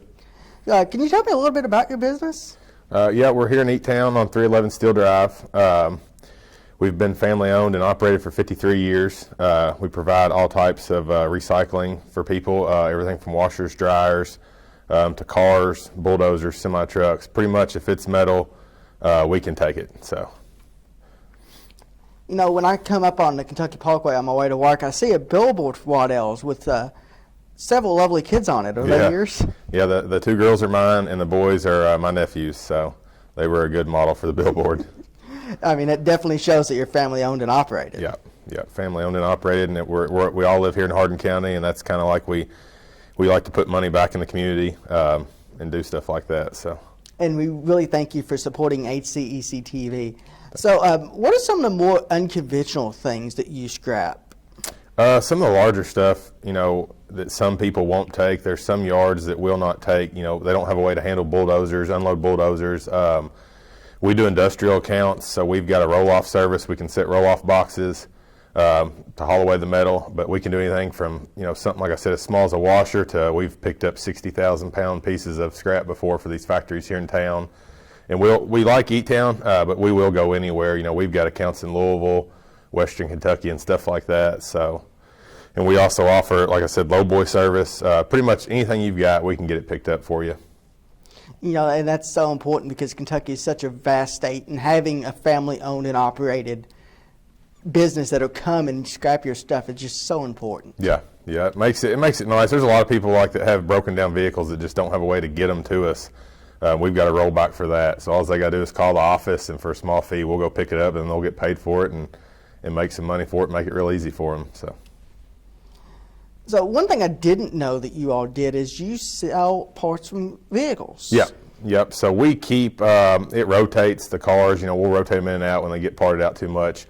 I mean, we've had as many as 1,000. We try to keep 500 to 1,000 just to have parts for people that this day and age, as expensive as everything's getting, it's nice to be able to go buy a used part and save some money. So you're telling me the next time that a deer attacks my car, I'll be able to go to your... Yeah, yep. Hopefully we'll be able to have everything, and if not, we can look it up and find it for you. So one thing also that I didn't know is you all recycle things like washers and dryers and refrigerators. Yep, pretty much anything that's metal we take, and it's not just steel items. We take aluminum cans, batteries, copper, all that type of non-ferrous metal as well. So I know that you're based in Elizabethtown. How long have you been in the area? As far as in Eaton, it would go back to the early 2000s. But they've been in business for, like I said, 53 years. So did a lot of mobile car crushing back then. So it's just, but kind of got our roots here close to home now, and that's where we'd like to stay. Yeah, and it's so important once you get grounded in a place to want to stay. And we really appreciate you supporting this local TV station and the local school kids by providing the live sports coverage and all the other things that your contribution helps us do. So thank you very much. All right, we're proud to. Thanks.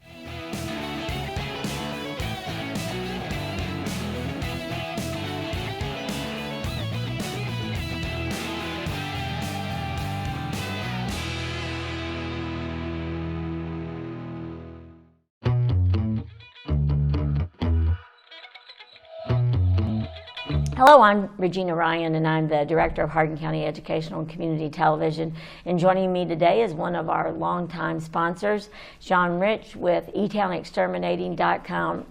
Sean, you all have been with us since the beginning, and without your support, we couldn't do what we do. Can you tell us about the company and when it got started and the background of how it got started?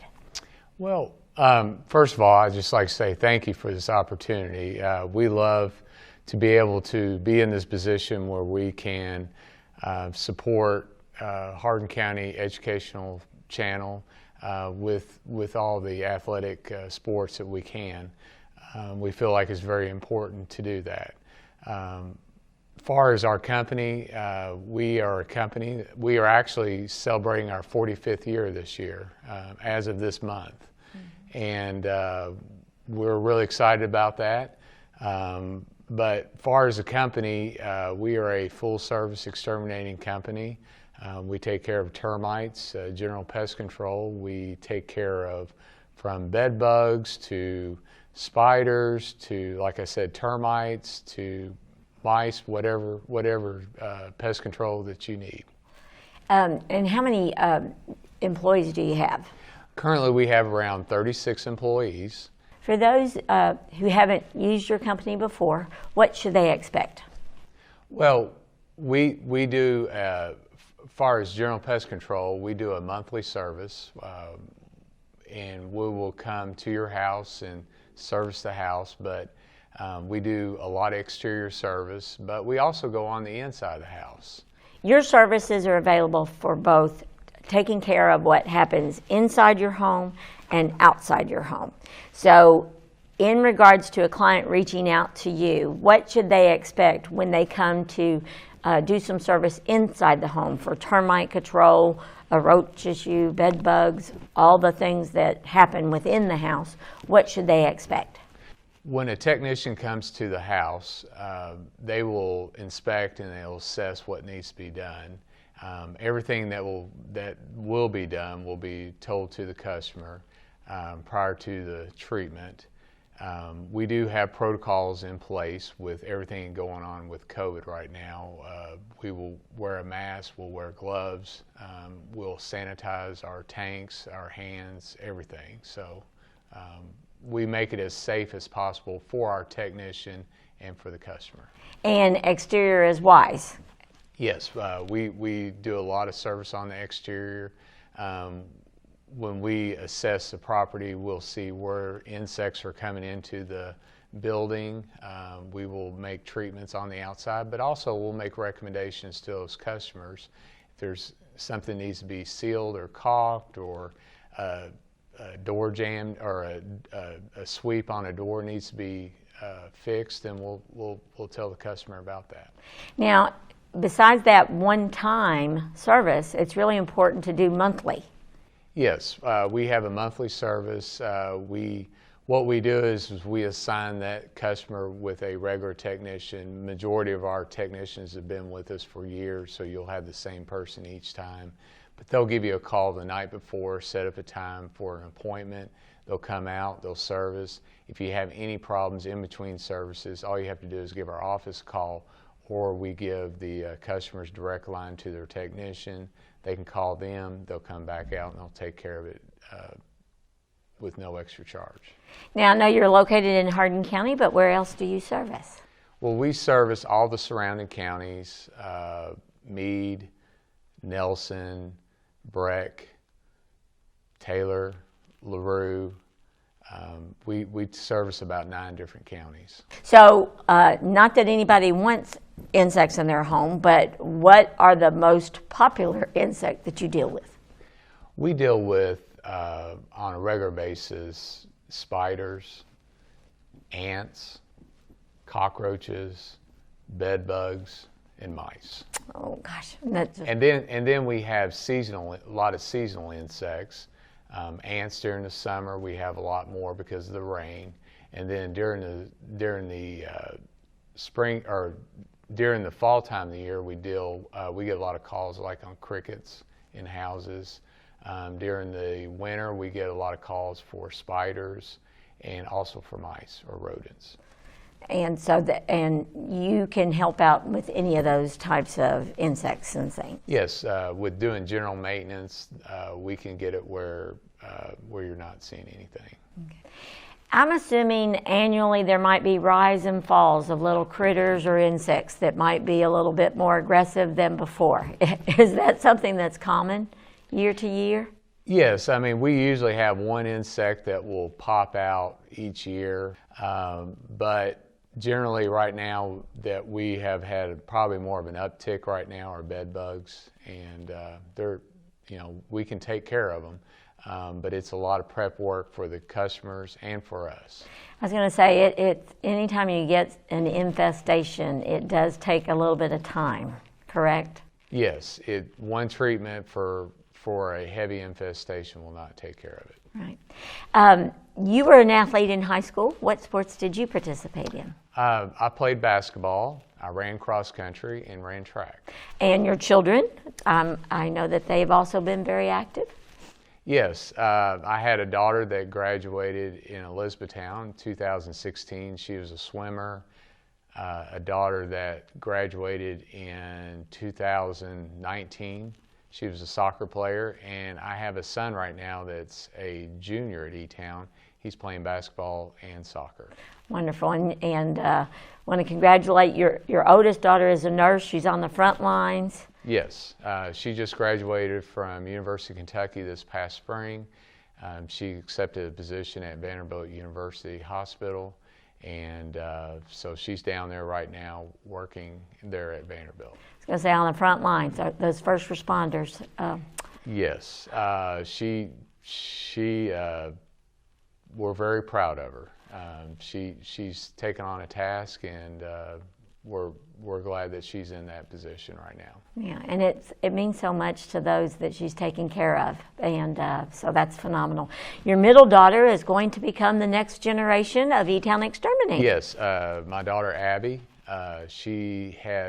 last year she told us that she wanted to come back into the company, and so this year she's been working this summer, working with a lot of my supervisors, learning how to sell. She's been working with me a lot on the management side of it and financial, and we're going to bring her up into the company, and so we're really excited about that. I was going to say, it must have been a proud moment when she said she wanted to continue in that role. Yes, and I always said that Abby was my dad made over. So it's exciting to see her to, when I came up into the company, my dad always said that I was going to bring it up to the next level. Now I look at Abby, and I believe she's going to bring it up to the next level for me. That's wonderful. Now, people that would like to get in touch, what do they do? Well, they can call us. Our phone number is 270-737-6900. or our website is www.muggabug.com. That's muggabug.com. Amazing. And really the nice thing about it is you get to talk to a real person. Yes, we have 4 wonderful administrative assistants in our office, and they will talk to you live. It really makes a lot of difference. And you're in the communities that you serve. You really give back to that community. And why is that important to you?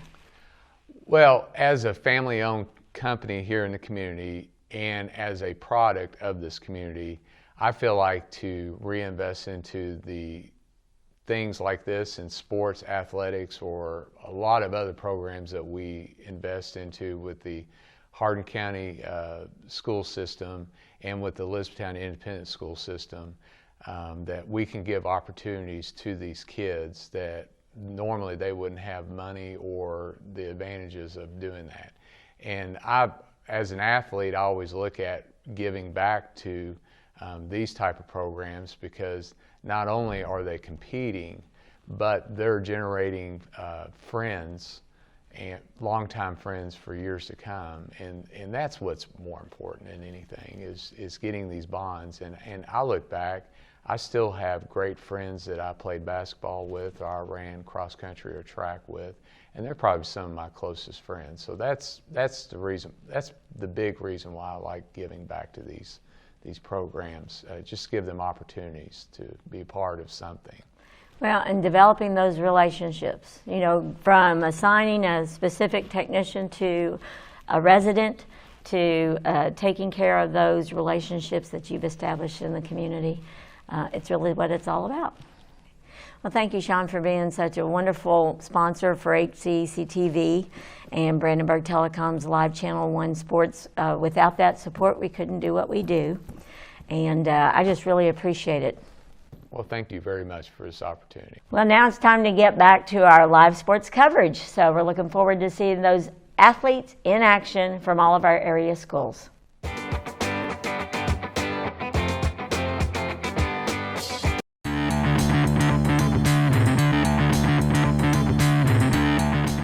Hello, I'm Gina Ryan, Director of Hardin County Educational and Community Television, and today we are talking with one of our longtime sponsors, Mark Harris Construction. He has been with us from the very beginning, his organization, and through the years it's with apartments and renovations and real estate, of course. And now we are joined by Regina Johnson, who is the property management for 2 of the items that we're promoting with Mark Harris Construction. Regina, tell us first, our audience, a little bit about yourself. Well, I've been a property manager for about 15 years, and so they stole me when they started building these 2 properties. So that's probably a very good. So she said stole, so you are a high priority. Yes. In terms of getting you on board. The 2 properties we want to discuss is the Black Branch Storage first. So tell us about that. So there's 339 units. We have climate control units, big, small, all different sizes. So you can store just about anything. Can you pay by the month or annual or 6 months? It's monthly, yeah, and it's gated, so everything is secure. There's an on-site kiosk where you can lease on site. There's no manager on site or anything like that. You can also lease online. Well, that's really good with COVID running around and everything like that. So how long would it take to get a storage facility at that location? In just a matter of minutes. You can just go to the kiosk, or you can go to blackbranchstorage.com and lease straight online. Okay. And are those, I'm assuming that those fill up relatively quickly. A lot of people are needing those. Yes. So for those that may not be familiar with what goes into storage units, what are some of those items that people might put in storage? Most people, they store, if they're moving from if they sold a home and getting a new one, they'll just use it for a few months, to store their household items. A lot of people store things that are just in their garage that they need to get out of the way. We have some who store old cars. And I mean, just about anything. So I was going to say, it becomes, like you said, a perfect storage place. Yes. And rates are in the range, are in a comfortable range? Yes, they're very competitive. Okay, wonderful. For sure.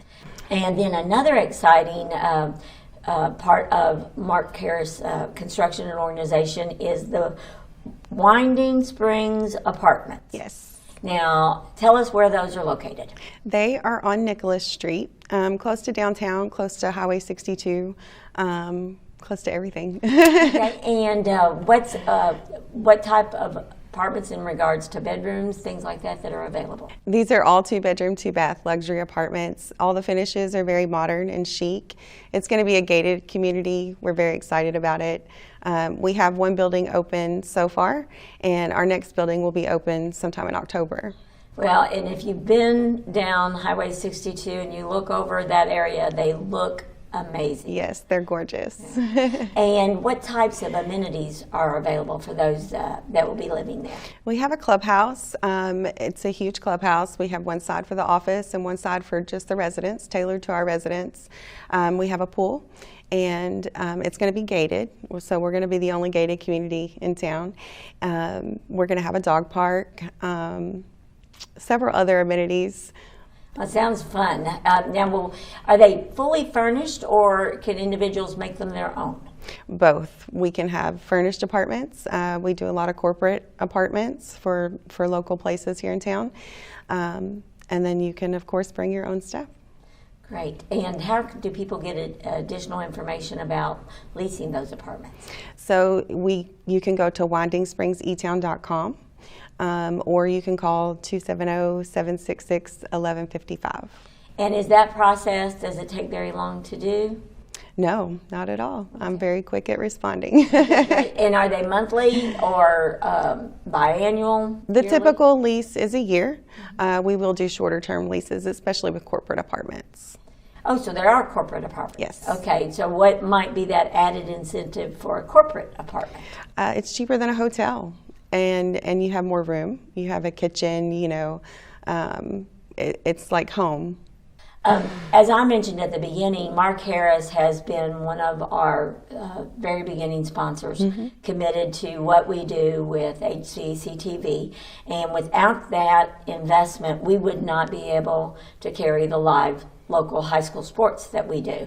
Right. And we do close to 80 a year.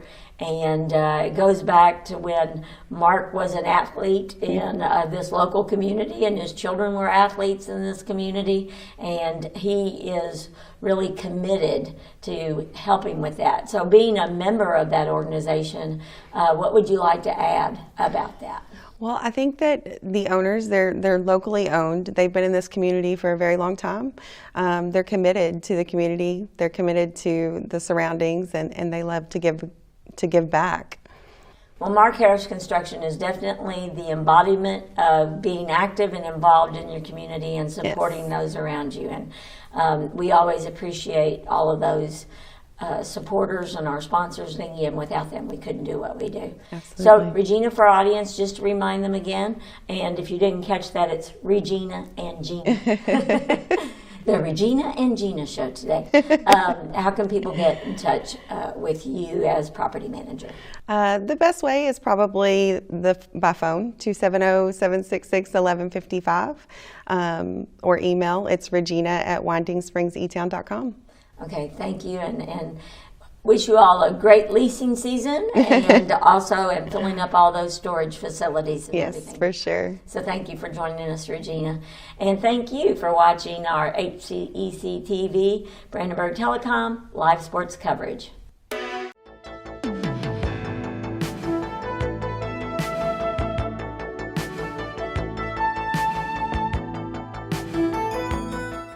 It's time to meet another of our wonderful sponsors with HCEC-TV and Brandenburg Telecom's live sports coverage. Today we are joined by Whitney Ballou. She is a physical therapist at Physical Therapy Associates, which has been with us for many, many years, almost practically from the very beginning. And without their support, we could not do what we do in regards to our live sports coverage. Whitney, we are 6 feet apart, so we're going to remove our masks so you can hear us a little bit better. And see our happy faces. That's right. So, Whitney, tell us about the history of Physical Therapy Associates. I have been with the company for almost 5 years now. Guy Wallace, who is very well known in the community, started the company in 2002. We are up to 6 clinics now. Our clinic that we are in now in the Elizabethtown location has actually continued to grow. We add on and then we add on a little bit more. So growth is a good thing, especially with the economy the way that it is these days.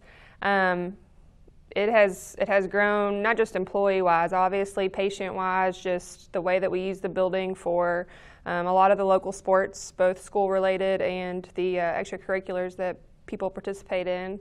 And the building is constantly in use with the turf that we have now too. So right, that's awesome. The turf really provides well, it gives you extra space and gets you to do what you need to do.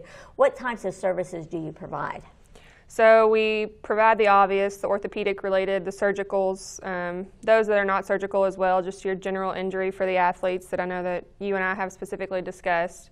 We treat a lot of neurological conditions from vertigo to dizziness, balance type issues. We work on a lot of gait with patients. Our turf provides a great area for us to do those types of things. We provide traction, dry needling, A-stem, which is just an instrument-assisted soft tissue mobilization.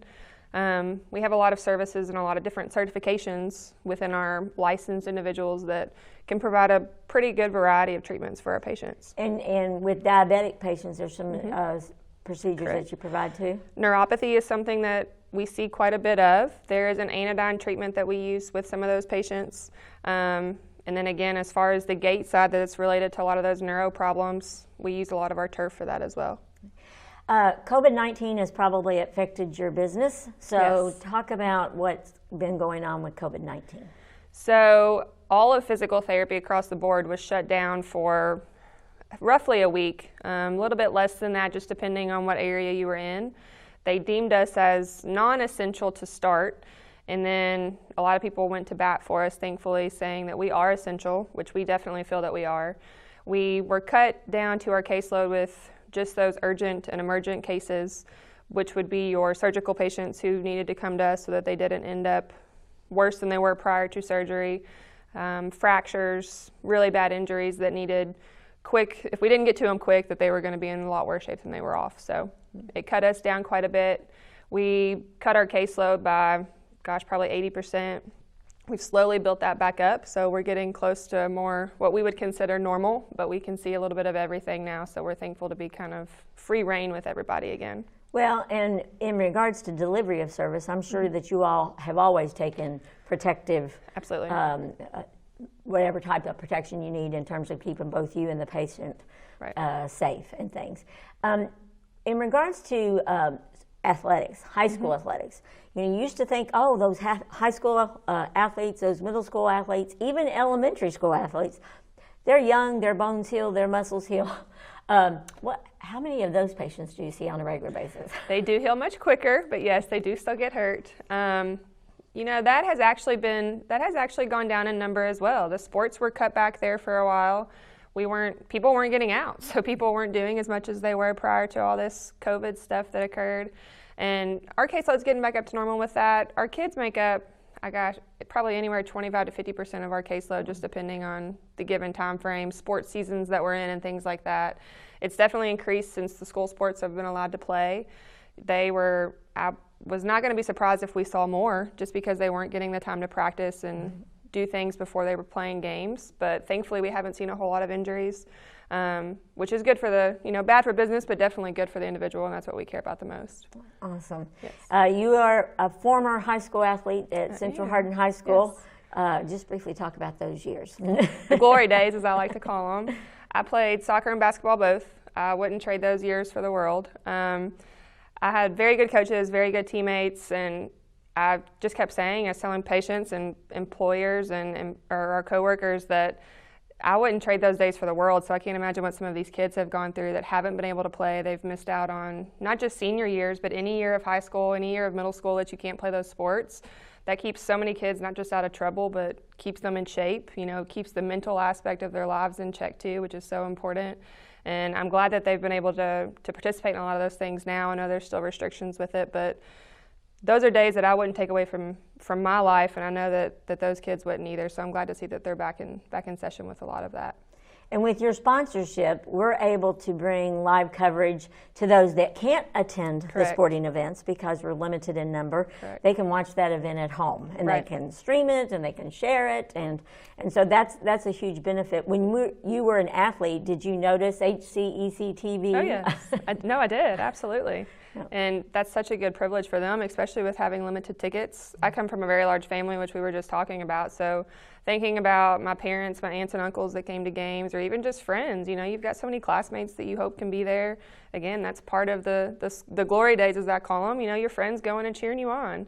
And so for them to at least be able to watch it and talk to the players about how they did, know what a great catch or what a great shot, those mean a lot to those players. So it's great that you all are able to provide that service. Great, and it does give them a little bit of extra exposure. Absolutely. To the broader audience and things. Absolutely. Maybe a coach from a Division I or Division II might Exactly.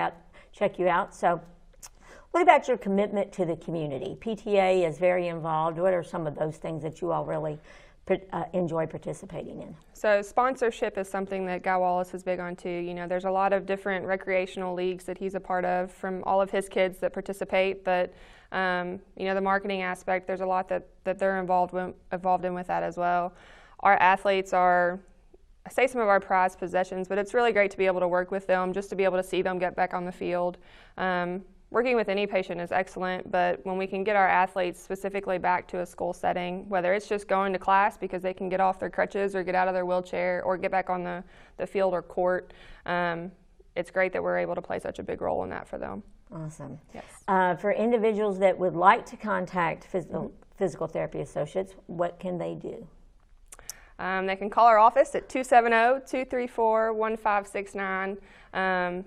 We're open 7 to 5 Monday through Friday, so they can get in contact with us for that. We also rent out our turf. Well, we did pre-COVID, but we've got 5,400 square feet of turf facility that we also use for some of those recreational activities that hopefully once we get a little bit lifted on our restrictions that we're able to start incorporating that again as well. Okay. And that turf application is really important. Mm-hmm. What I said it just gives you a wide open space, but what kinds of things take place in there? It is great for our ACL patients specifically. We have them doing some very high level activities, some running, jogging, sprinting, a lot of agility type activities with ladders and hurdles. It's great for our neuro patients where we're doing gait and balance stuff, just trying to walk laps, working on getting from a walker to a cane, just being able to have that space where people can open up without feeling scared because we're too close to other tables or other patients and things like that. It's been great as far as COVID goes because the 6-foot rule has not been a problem. We are very spaced out, probably 20 feet between each table, which has been very nice. We actually added onto the turf initially, and then that didn't seem big enough, so we actually added on again. So we can also do throwing programs. We have the distance to be able to do those types of things. For our baseball and softball players, football players, of course, it's set up like an actual football field. We have the yards marked out, and it's nice to be able to work with that with them too.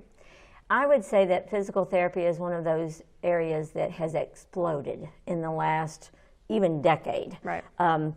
When I was very young, you never heard, really, I didn't know of anyone that ever had gone through physical therapy. But now physical therapy extends to even the mindset and Absolutely. the emotional. So can you address that? Why do you think that has occurred? Pain is perception. Everybody perceives it differently. Of course, pain tolerance is different across the board, but if you hurt, it absolutely changes your entire mental state. So our physical abilities will absolutely address our mental abilities throughout daily life, from work to just waking up in the mornings. I actually I wasn't super familiar with PT myself, even growing up around sports and, teammates tearing ACLs and spraining ankles and things like that.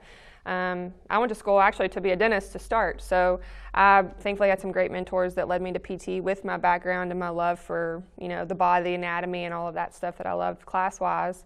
But pain is perception, so it has just continued to grow. People realize how much of a benefit it is for maintenance in some cases, but most of all prevention. A lot of our athletes that we've talked about, prevention of those injuries, if we can stop it, especially with a lot of the Sport isolation, people doing just 1 or 2 sports focused on that. You know, us growing up, like I said, I played 3 or 4 growing up, so that's kind of changed a little bit. People are tending to specialize, which is totally fine, but it will sometimes cause some more injuries. And that specialization may cause one injury over and over again. Correct, like we had also discussed. Yes, exactly. So we are continuing to grow, maybe because of that as far as the athletes go, but pain is perception, and I think that the more that we are able to get that out there and people realize how good it can be just for an everyday life, not just returning to sport or returning to work, I think the more that it gets out there, you tell your friend, and then everybody's like, oh, it can help a lot more than we think. Well, I appreciate Guy Wallace, and I appreciate Physical Therapy Associates, and Whitney, I appreciate all that PTA offers this community, and it's really, it's been phenomenal. And you're in a couple of different counties now too, correct? Yes. And same to you all, by the way, for what you all do for the county. Yes, so we have the Elizabethtown Clinic, but then we also have Ratcliffe, we have Meade County, Hodgenville, Bardstown, and then a Louisville, South Louisville clinic as well. Right, so easily accessible for anywhere you need to go. Right. Contact PTA, and it's pretty easy to get a recommendation also. Absolutely. We are actually a direct access state, so you can go to physical therapy without a doctor's order. Now, insurance would depend on some of those cases, but it's really easy to get physical therapy. All you got to do is call us. Okay, awesome. Well, thank you again, Whitney, for joining us, and thank you for joining us at home. We appreciate all of our sponsors on HCEC-TV for our live sports coverage. And without Physical Therapy Associates, please support them. We could not do what we do to bring these wonderful athletes into your home on a regular basis.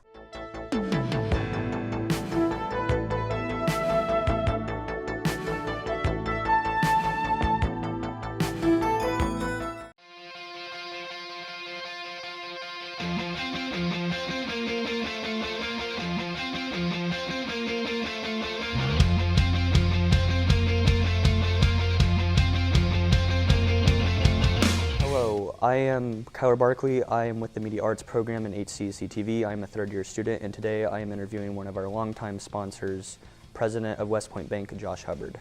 Josh, tell us a little bit about West Point Bank and its history. Yes, so West Point Bank was purchased by First Breckenridge Bank shares in the early 1980s.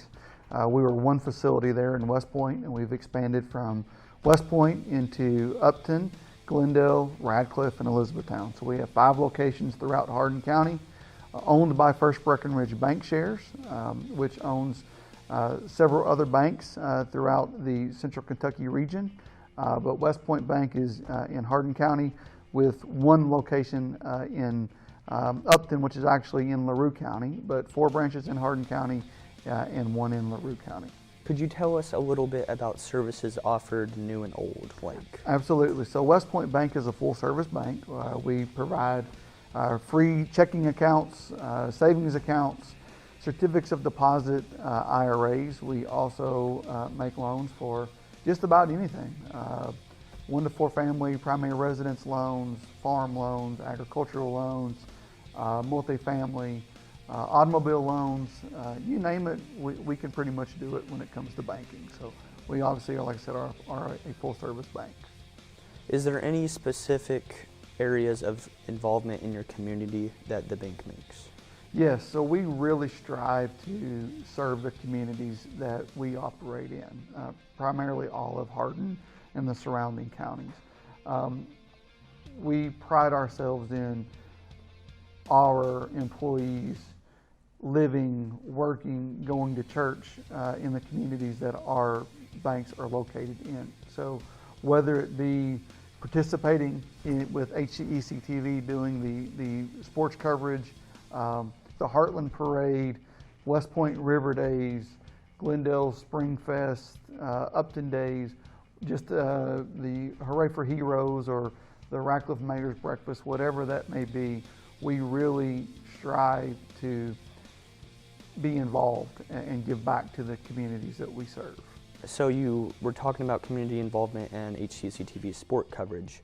Is there anything, are you passionate about covering sports? Absolutely. So we've been a longtime sponsor of this programming.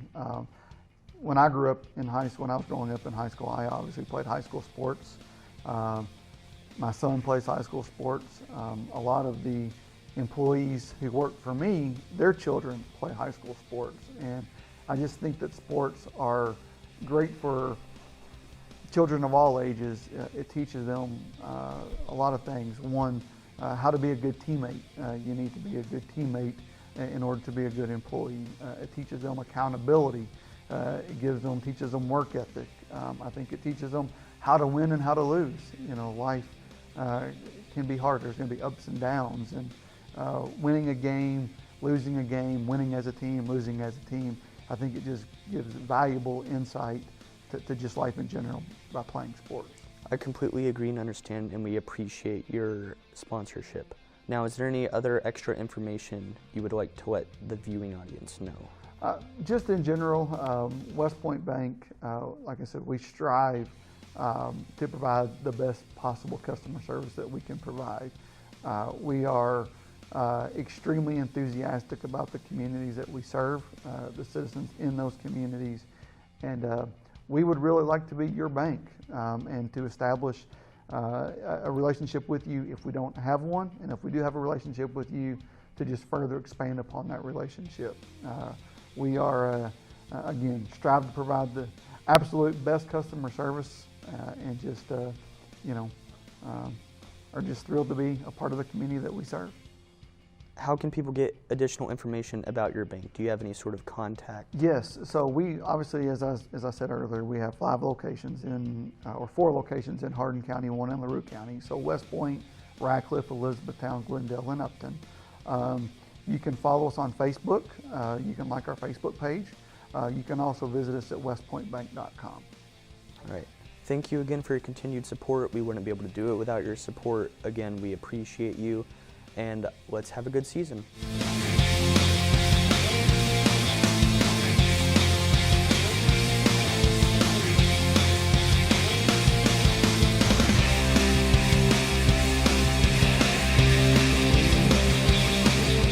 Waddell's Auto and Scrap Metal helps keep America clean. Got a car that needs to be scrapped?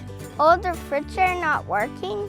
We pay top dollar. Call Waddell's Auto and Scrap Metal Recycling today.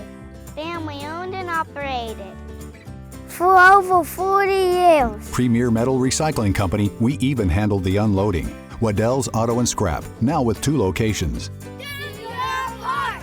Keep America clean. Back here at John Hardin, 43-6, big Bulldog lead. It'll be running clock when we start the second half. Just about 12 and a half minutes away from that. We told you this would be a good game. We were wrong. Bobby, tell them how we got here. Do the scoring from the first half with just a minute 19 into the ball game. A safety earned by the John Hardin Bulldogs as a snap of a punt went out of the back of the end zone. The Bulldogs led 2-0. One play later, as John Hardin got the ball from 40 yards out, it was Cavalli Pittman going in. Extra point by Jake Owens, made the score 9-0. With 4:13 to go in the first quarter, it was Machiavelli Rozier going 87 yards for the touchdown. The extra point good by Owens made it 16-0. And then it was Pittman again, or sorry, not Pittman, sorry, Rozier again, as he got the pick 6 from 12 yards with 2:19 to go in the first quarter. Owens' extra point made it 23-0. Then it was with 10:14 to go in that second quarter. Will Bowen goes 44 yards.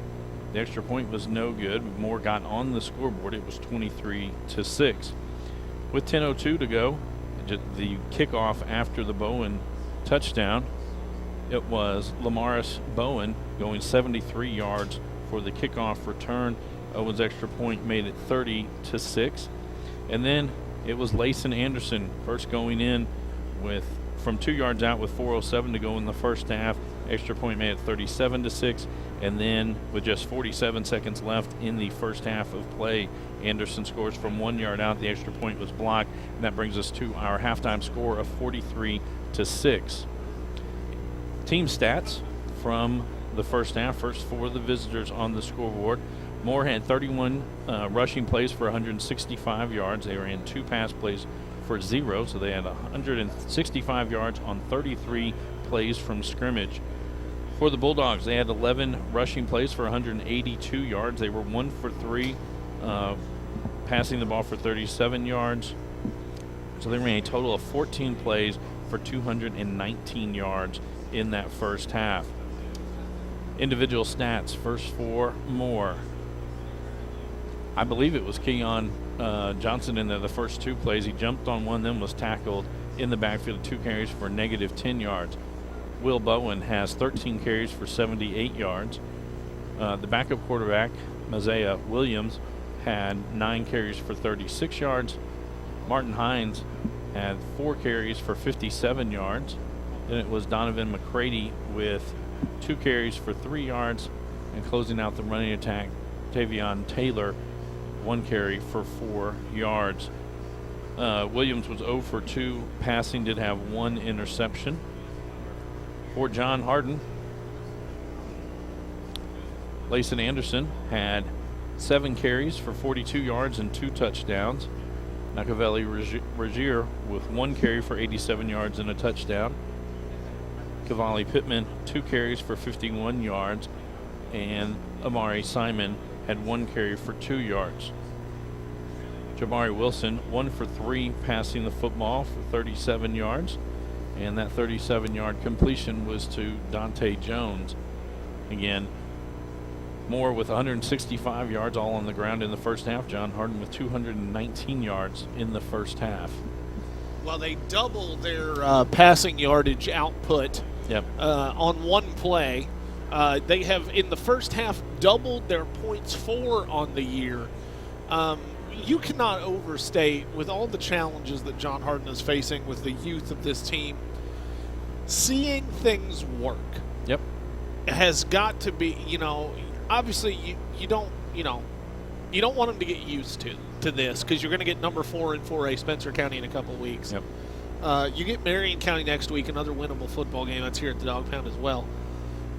But if you're Doug Preston, when I talked to Coach Preston when we were here for the North game, one of the things he said to me is, this would scare me a lot if I was a younger coach. I've been in valleys before. I've been to the mountaintop before. I know what this is like. These kids don't. Yep. So you're 0-6 on the year. You lose a district game that you had a lead late to Valley. You worry about the kids losing hope. This game for John Harden definitely going to restore some of the hope in these kids. And you can say to them, yeah, you're doing this against Moore, we know, struggling a little. You might do something like this to Marion County. The potential's there. You might get blown out by Spencer County. But a couple of years from now, the potential is there to do this to anybody you walk into a stadium against. Layson Anderson is going to be an incredible tailback, not a doubt in my mind. Jabari Wilson, he's a junior. You get him back next year. He gets some more confidence in his arm, because that's what it looks like to me when he throws the football, is he's just not super confident in his ability, because they don't do it a lot. Yeah. They've thrown 3 passes in the first half. They'd thrown 16 for the year before that. And 2 of the 3 passes were good. Yeah. The one high one on the little curl route was high. Yeah. And to me, we talk about this a lot. High throws tell me you're nervous. If you're missing high or missing long, it's usually nerves. You're putting you're not controlling your mechanics. You're putting too much on the throw. So you get him confident next year. Give him a full year as a starter. He gets God willing and the creek don't rise. This is a win for John Harden. For me, you get like you're there.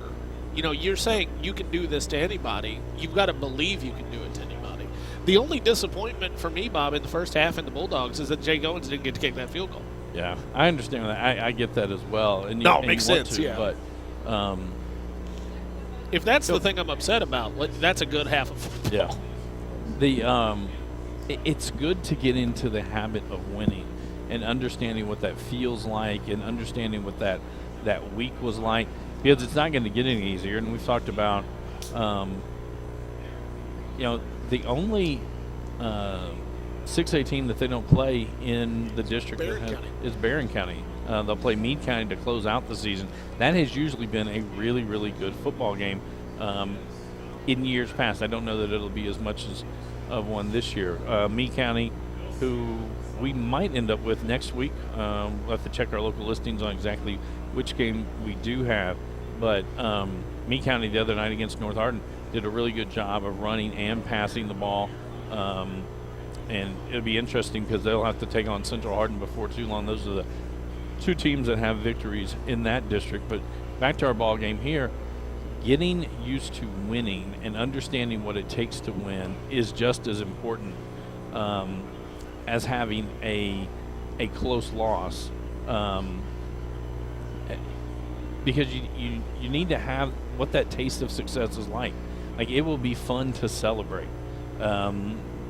You really don't want them every week to be running clock, just because it just gets the entire team down. And there have been coaches that have had tough schedules before, and I think when you have veteran coaches, typically they will schedule some really tough games, but some games also that they really think that they will win, because they need the students to have success. If you went out and got beat every game, the amount of players that come out the next year is a lot less.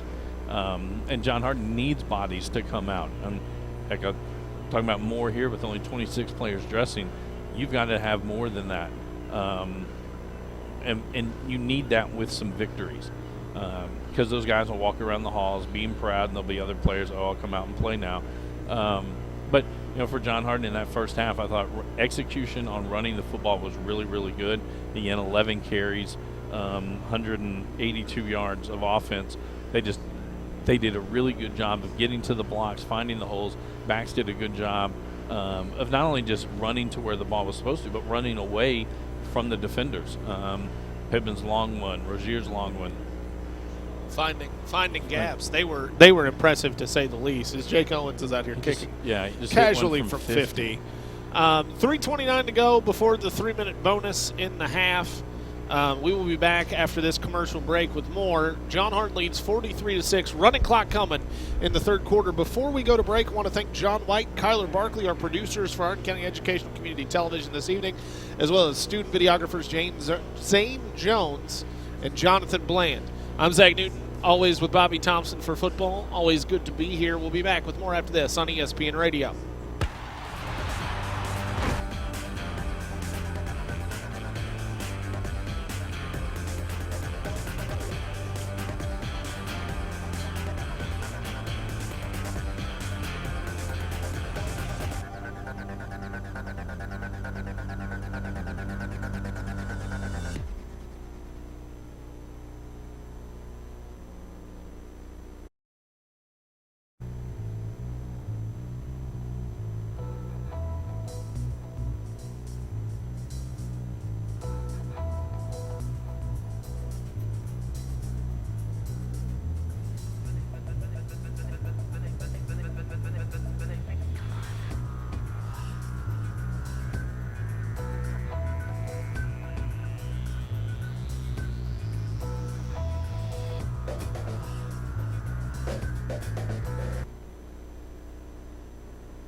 Back here at John Hardin, and Bobby, the Bulldogs doing the work early, 43-6, again doubling their point total for the year.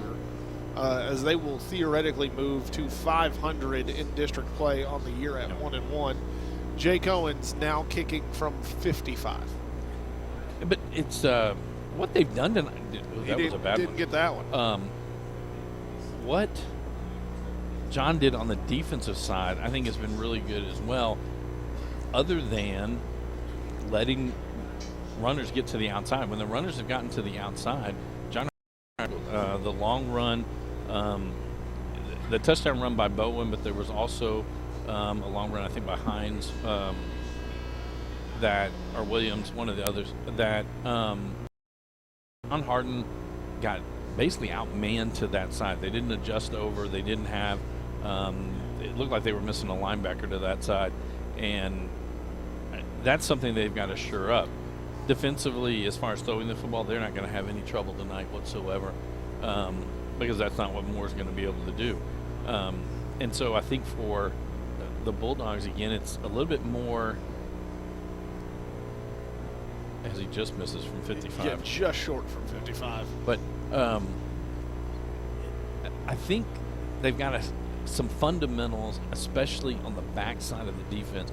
I think the defensive front seven is probably the strength of this John Harden defense, and they've had some misplays by safeties, some misplays by some cornerbacks, as far as almost getting themselves out of the play before it gets to them. So there's some things obviously that they need to improve on. You know, a 43-6 halftime lead, you can struggle to find some things that they're not doing well, but I think the coaches would agree that there's still a lot of space for them to find areas to work on that they'll have to work on again next week. They play Marion County at home, and then the big one against Spencer County, because Spencer County is good.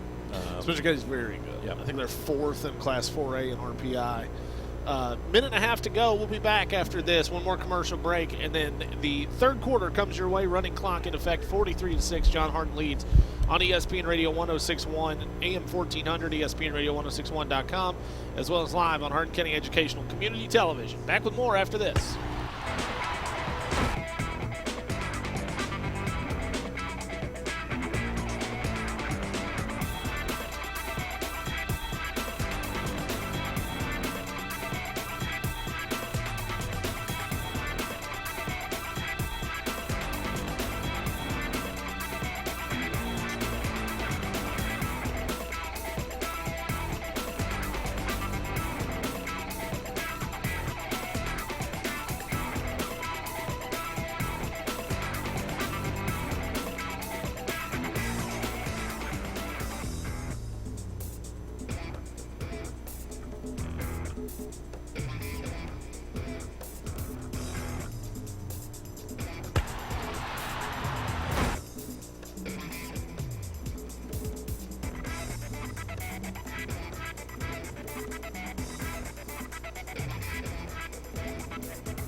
Opted to receive the kickoff, and now down 37, they have to kick to John Harden. Yep. And this is a high kick. the pitching wedge. It's dropped by the up man. Moore lands on it. That's more football. Well, there you go. Crow not better grilled than it is fried. I think that was either a 5 or a 6 number that was trying to catch that. Oh, no, it wasn't. I apologize. That was actually a running back. It was Amari Simon, I think. I wasn't going to name him, but you did. I will. It went right through his hands, and then he went to pick it up and kicked it.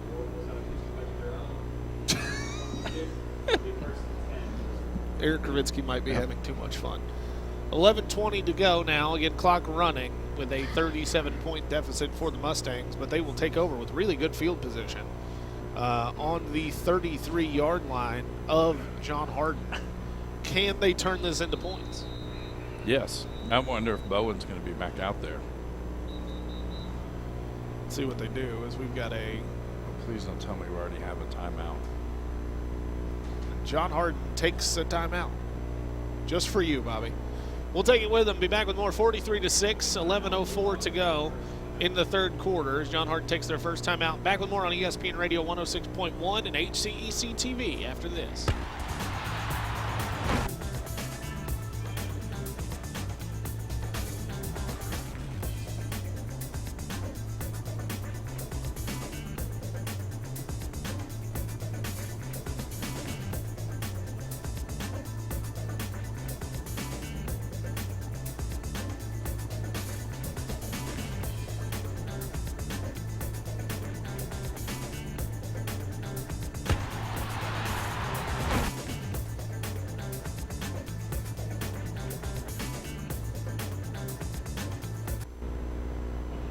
Snap is high.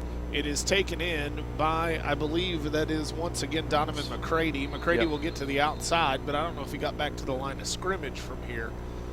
It'll be close. I think they're going to say no gain. But a lucky break for Moore as that could have been a turnover. Yeah, it went right through his hands. And McCready's not a short kid. No. I think it was harder than he thought it was going to come.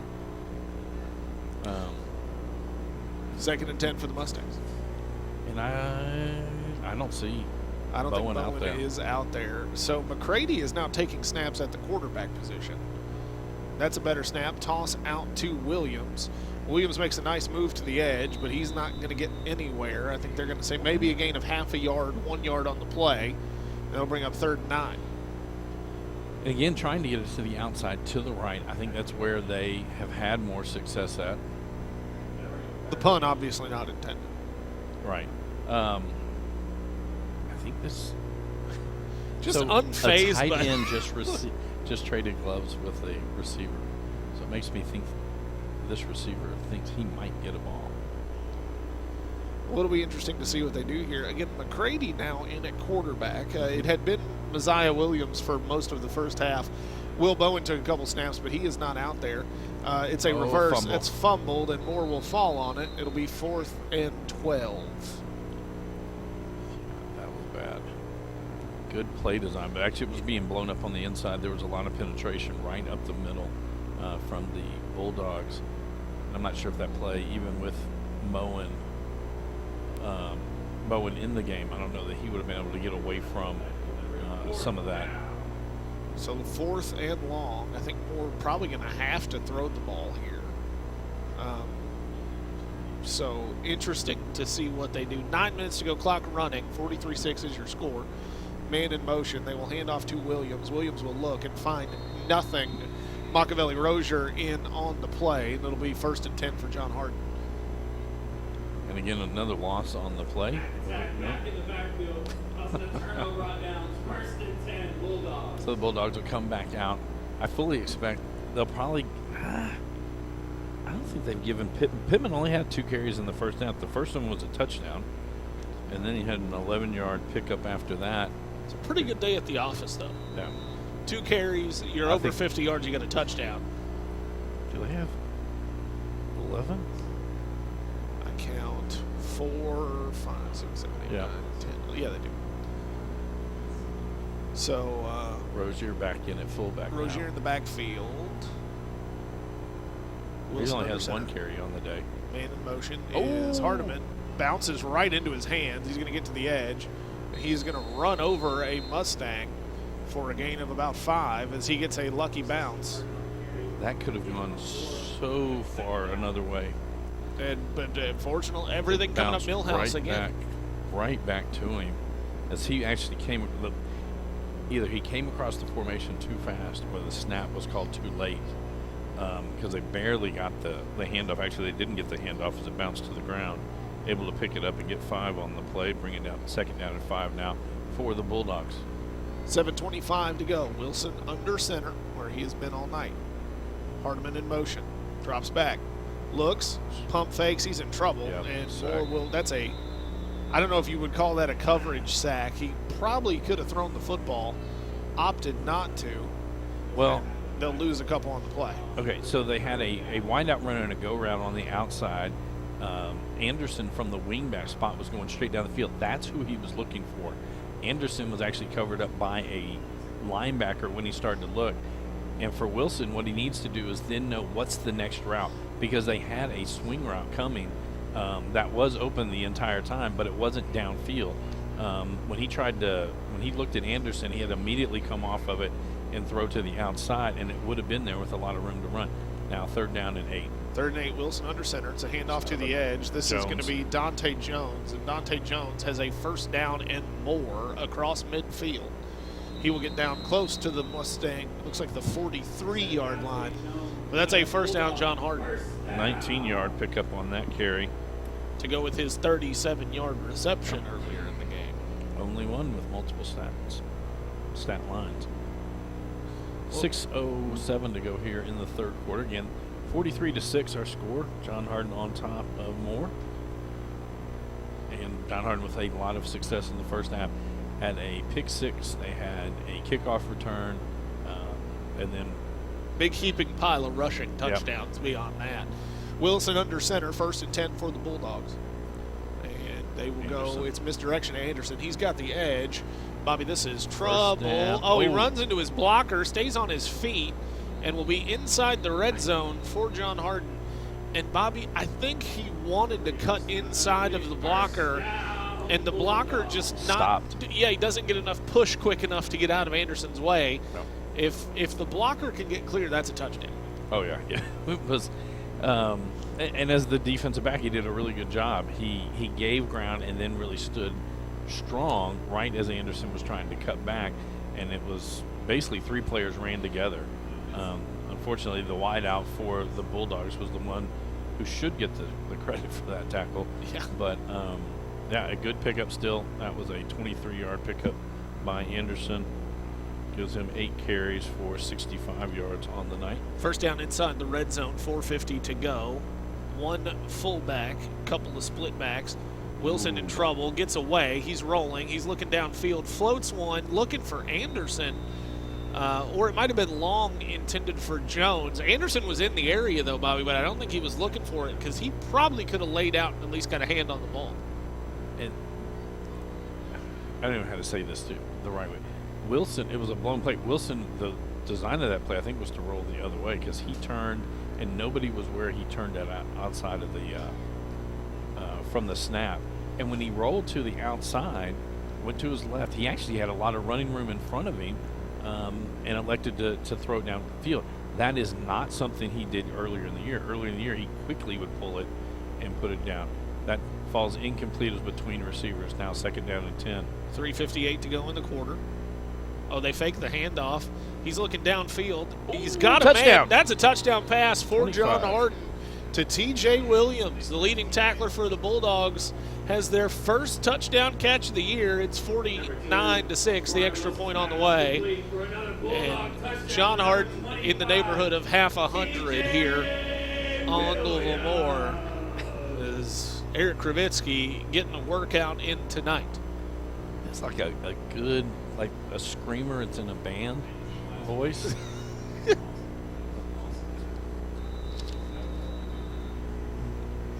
So with 3:48 to go here in the 3rd quarter, again we do have a running clock. You know, have to burn some commercials here after the extra point. But John Harden has looked. This is the game that I think John Harden has needed all year. Oh yeah. And you know, I think if you're Doug Preston as Jake Owens lines up kick the extra point, last one was blocked. Let's see if this one goes a little better. Snap is good. This one is up and good. If you're John Harden, maybe you schedule it a little tougher because you know your district offers you some opportunities to get some wins. Because Doug Preston did not give them any weeks off early in the year. We'll take a timeout. 50-6 your score, 3:48 to go on your home for Hardin County Sports, ESPN Radio 106.1 and live on HCEC-TV. Back after this. You gonna run 2 commercials? Yeah, I've combined.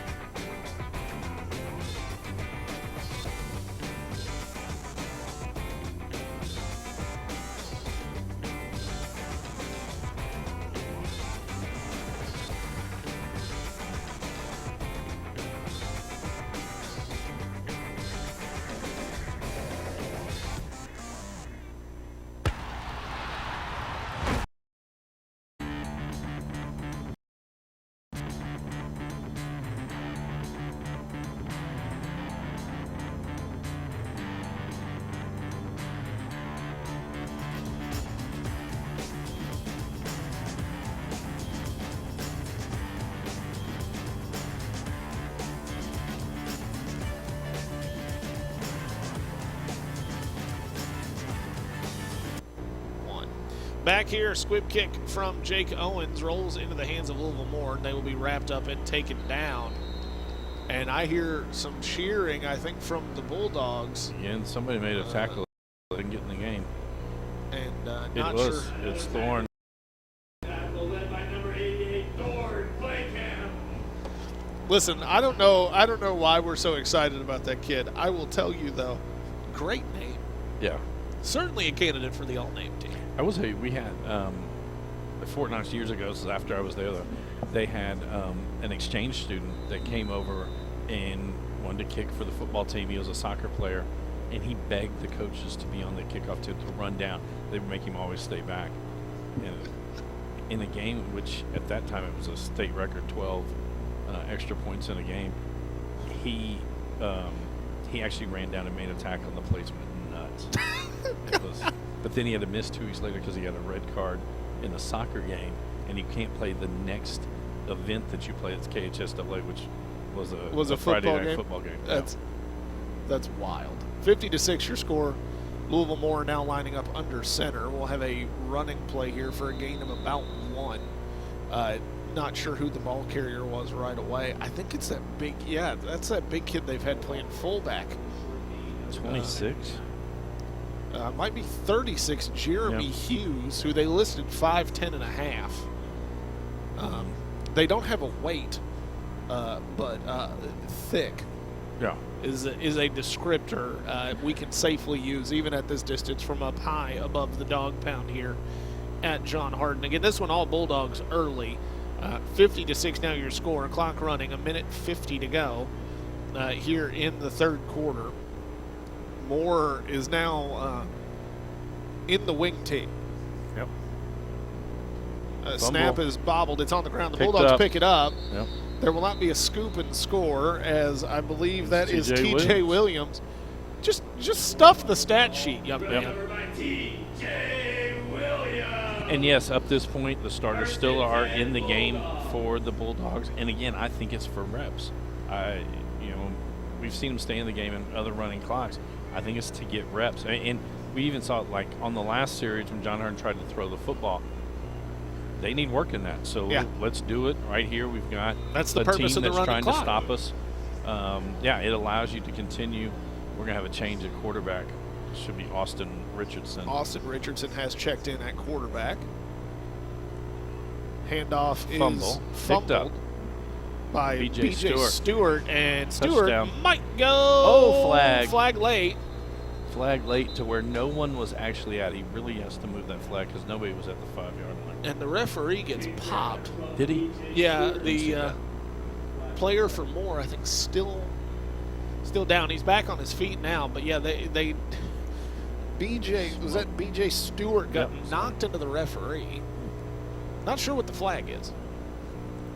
I would think where it is, it's got to be a block, an illegal block of some kind. A hold. But, he's pointing back to where it was. Because you want to throw the flag where the penalty occurred. Or close and to he it, only got it to the 5-yard line, and it had to be he couldn't throw it far enough to where it was supposed to be. It was supposed to be back at the 20. So they're going to move it back to the 30-yard line. The 31 to be exact. Holding on the Bulldogs. And so it'll still be a net gain on the play. It'll be first down in that, I think, 6. Yeah, 1st and 6. Yeah. So again, Richardson has checked in at quarterback. There are a couple of different ball carriers, and the line still seems to be the same group. Dante Jones breaks a tackle, but unfortunately he went to one knee and will lose about 6 on the play.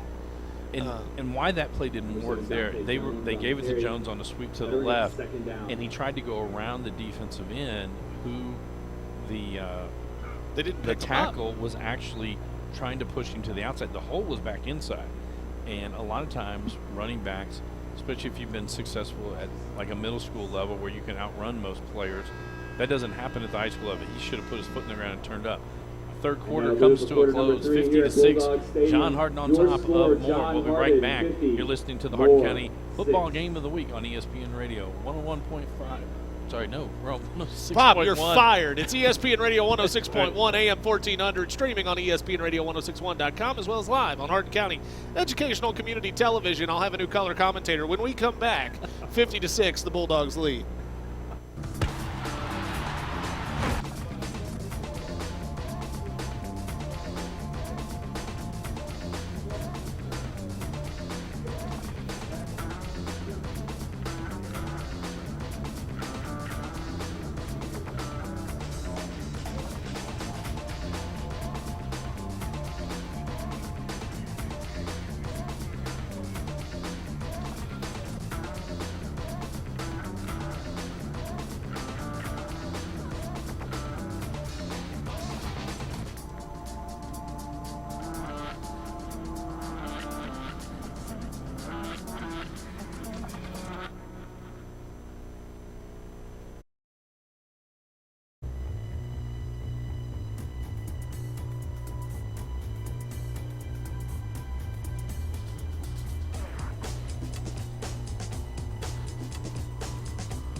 To 6 your score, 11:56 to go. It's been all John Hardin. They're on offense on the right side of midfield. This is a pass play. Richardson rolls to his right. He's going downfield. He's got a man. Touchdown! Bulldogs. That is Mo Green, mean Mo Green, with John Hardin's second passing touchdown of the year.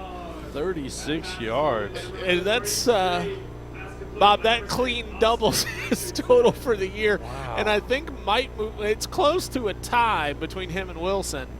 I think Wilson's got 75 on the year. 38. Wilson's got 75 on the year now. Richardson now with 72, both of them with a touchdown. That, out of his hand, you thought nobody was getting to it. I thought this is a dying quail. And an excellent, excellent job by Maurice Green to haul that one in. I thought it was beyond him. He used the fingertips and then kept his balance into the end zone. This kick, wow. That like knuckled over. That might have been tipped. Somebody might have got a piece of that because it knuckled over the upright. It is good. 57-6 your score. It's Jake Owens. It is Jake, yeah. Jake Owens, 57-6 your score. John Hardin up big, 11:39 to go. We're back with more after this on ESPN Radio.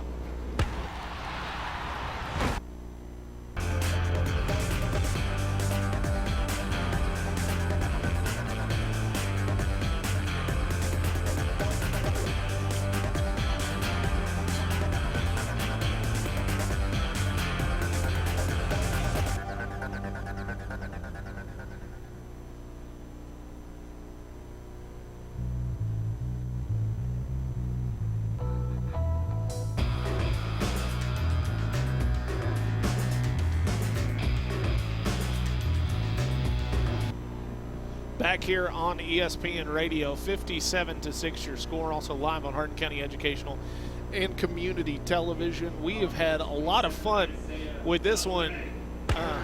as Isaiah Curry will take over the kicking duties now for the Bulldogs. Isaiah was the keeper for the Bulldogs soccer team this week. Does not exactly have the distance that Owens has, but it's on the ground. And this is trouble for the Mustangs as he is going to get wrapped up. The return man is at the 15-yard line. Yeah. I don't. Yeah, a lot of credit to the leg from Eric Kravitsky. I don't know that the leg did a lot of the lifting. He loves kickers, this guy. I'll tell you that. Oh yeah. Oh yeah. It's almost like he was in college. I mean, it was. He was a very good soccer player, but went to Campbellsville University and kicked for the Tigers. 57-6 your score. We are deep in the rain delay bag here tonight. Yeah. It's the same well you pull from in running clock games. We thought this would be a good evenly matched game, and John Harden decided that we were wrong, and they were going to prove that to us as quickly as possible, and it's been all Bulldogs all night. Handoff to the outside on the sweep by Moore. They'll have 5 or 6 on the play. Moore has had some success on offense. They've just not been able to string together drives. Yeah. The defense, Bob, has leaked like a sieve. Yeah, and you go back to the first half. They had the ball inside the 15-yard line, and then a bad play, a penalty, and another bad play, and all of a sudden it was a turnover on downs at the 13, and then John Harden first play, Rozier goes to the house. I mean, you have this success, but getting over the hump and getting it into the end zone, getting points on the board, very important. I think if, the first drive, obviously, you end up with a safety on, it's not going to be any good. No, that's right. It's a different formation. I think John has gone to the reserves on defense. Moore gets a screen pass to the outside, and a big hit from the safety, number 31, Jesse Metcalf. He's a senior in on the play. Yeah.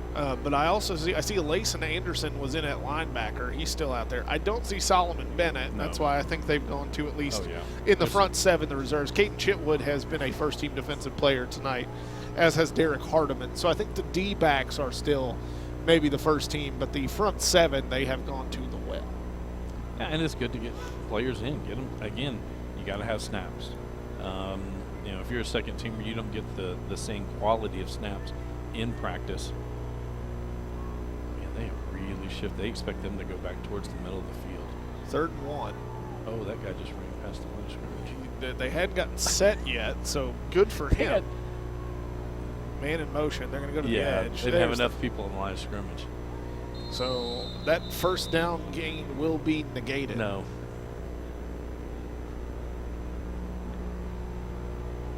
So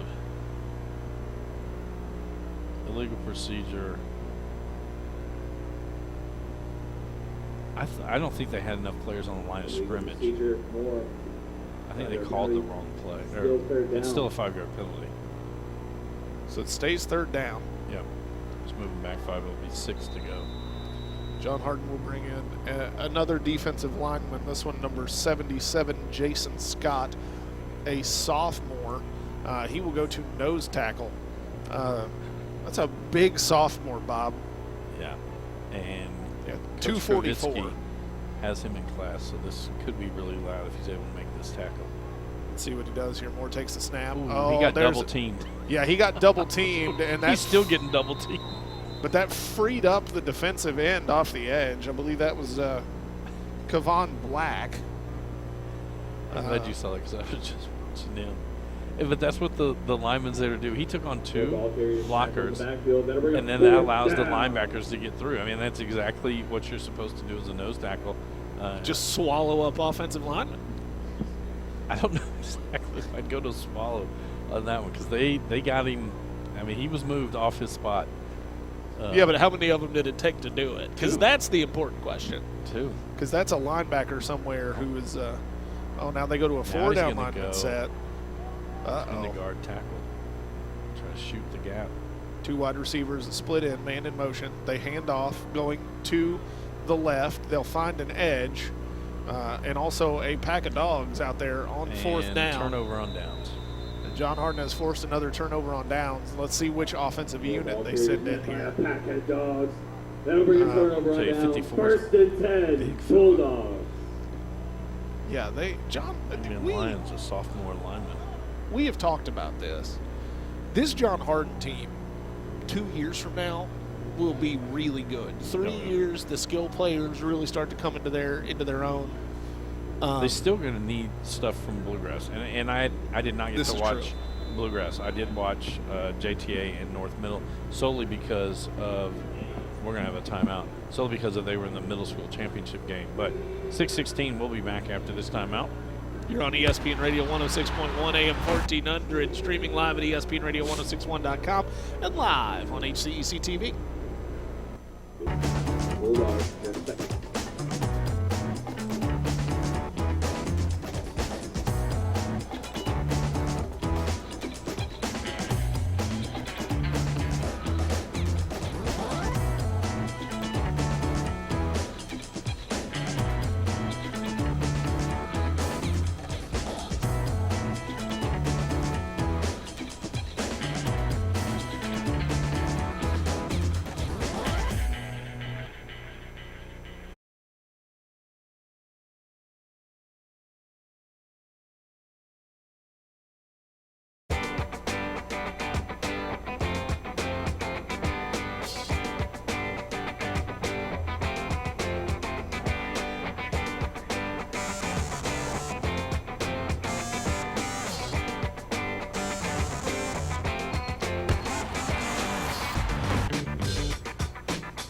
Seven, 6.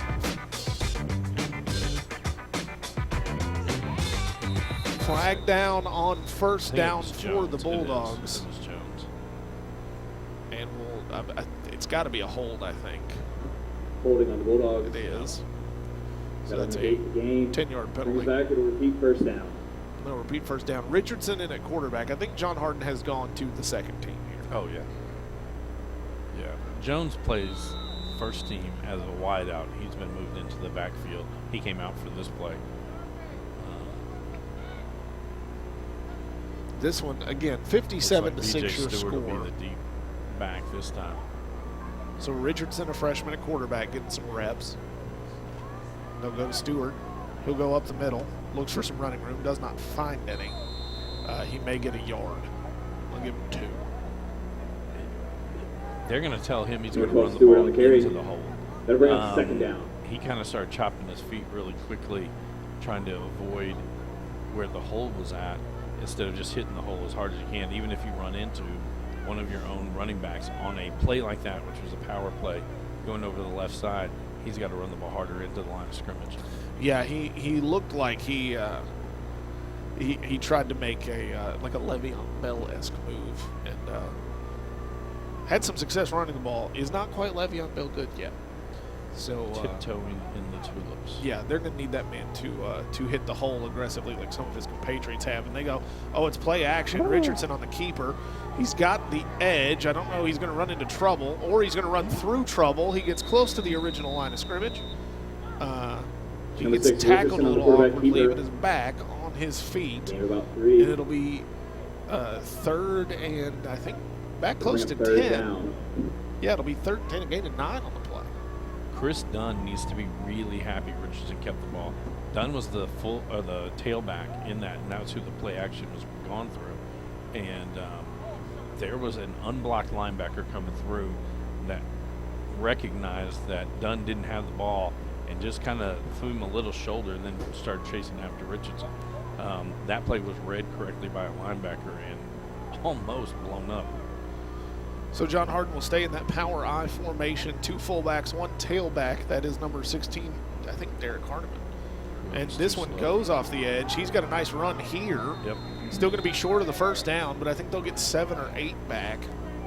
He ran what it looked like a counter, but the blocking scheme up front was just a lead. Everybody blocks down the fullback and the extra fullback kick out, but Hardiman actually stepped off, stepped backside, and then came towards the hole. Got the ball with a head of steam. John Harden's going to go for it here on 4th down.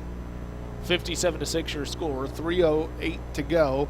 We will once again be deprived of a Jake Owens field goal. Yeah, it's more than being deprived of Eric Kavitsky calling. Yeah, that's AJ really Combs. that's really what would be the treat. Handoff going to go up the middle.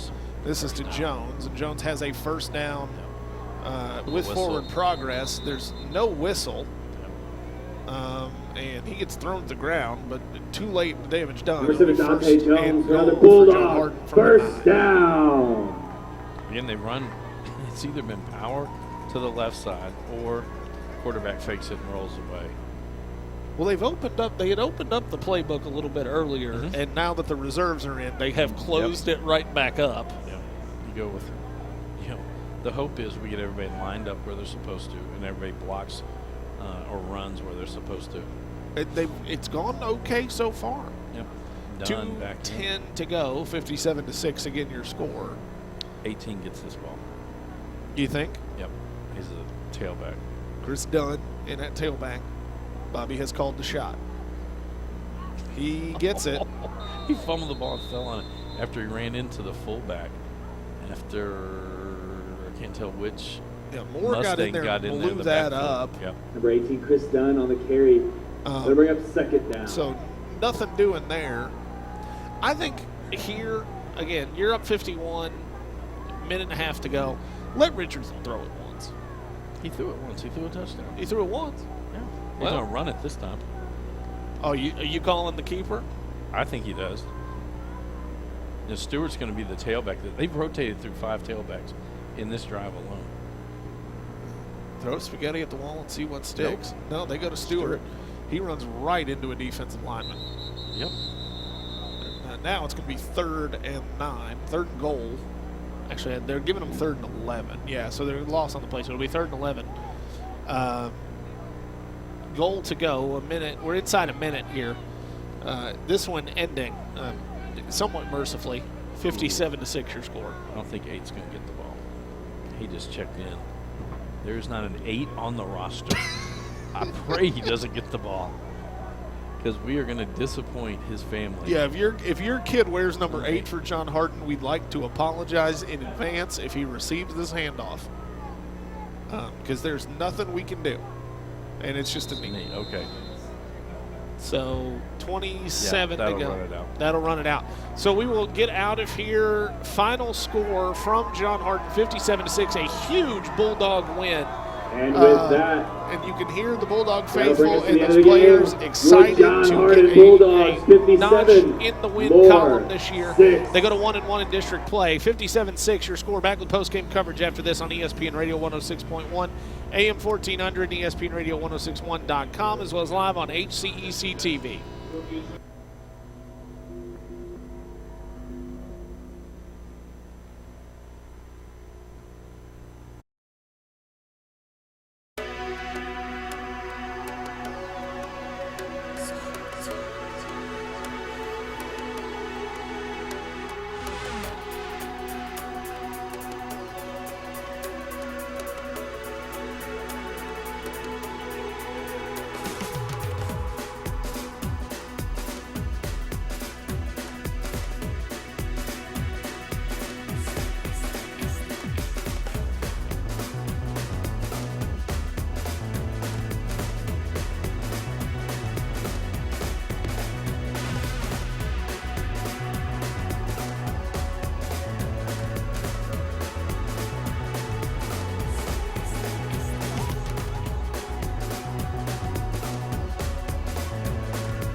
Well, in games that are one-sided, Bob does not keep stats in the second half. We just try to have fun and get through the broadcast. 57-6 your score, all John Harden, all game long.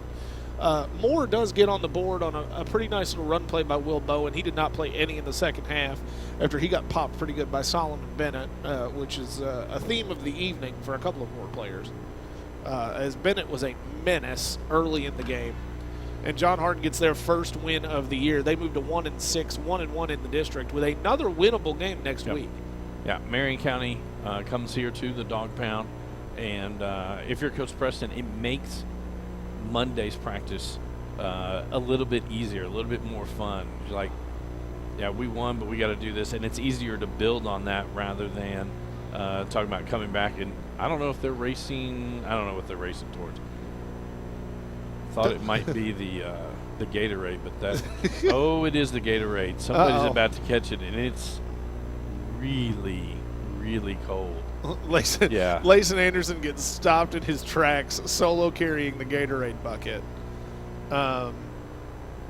as they wanted to get. I don't know if they were going to get Preston or what they were going to do, but happy to get the district win monkey off their back here. I think. And the important thing, Bobby, is you're going to see the postseason. Now, they're going to get the number 1 seed in a neighboring district, but by winning this game tonight, my understanding is they will lock up the 4 seed in a 5-team district. Only 4 teams out of each district make the playoffs this year with the new matchup rules. So they will get a berth into the postseason because they now hold the tiebreaker over Moore, who will drop to 5th. So if you're John Harden, you got to feel good about that. We'll take another commercial break, back with more post-game coverage after this on ESPN Radio and HCEC-TV.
back on the good foot before they take on Marion County next week. That'll be here at the Dog Pound. HCEC-TV, I believe, has Barron and North next week. Yes, I do. We still undecided. We may be at Barron and North. We may cover Central and Meade, the district championship or de facto district championship as of right now in Class 6A. Of course, Central still has to beat North Hardin at North Hardin in 2 weeks, where we will for sure be on that night. But a big win for the Bulldogs. Got to feel good for Coach Preston to pick this one up. Final score 57-6. Bob, any final thoughts? I think this is a great thing for the Bulldogs. You know, we watched them as they cheered after the game was over with, and that's the first time they've gotten to do that.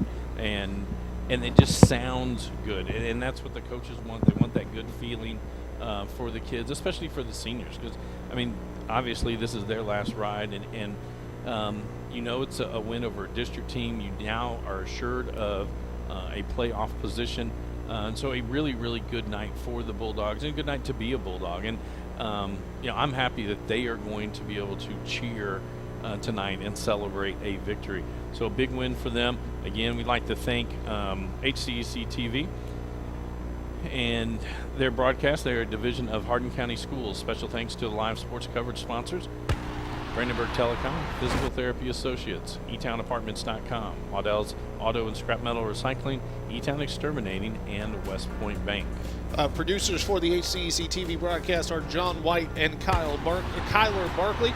Student videographers Zane Jones and Jonathan Bland. That's been the Professor Bobby Thompson. I have and hopefully will continue for some time to be Zach Newton. Take care of your feet, everybody.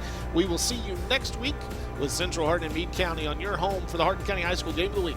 ESPN Radio 106.1 AM 1400, ESPNRadio1061.com, and live on HCEC-TV this week. Thanks for tuning in. We hope to see you soon. Again, take care of your feet. We will see you Thursday for Heartland Sports Live on ESPN Radio. Have a good one, everybody.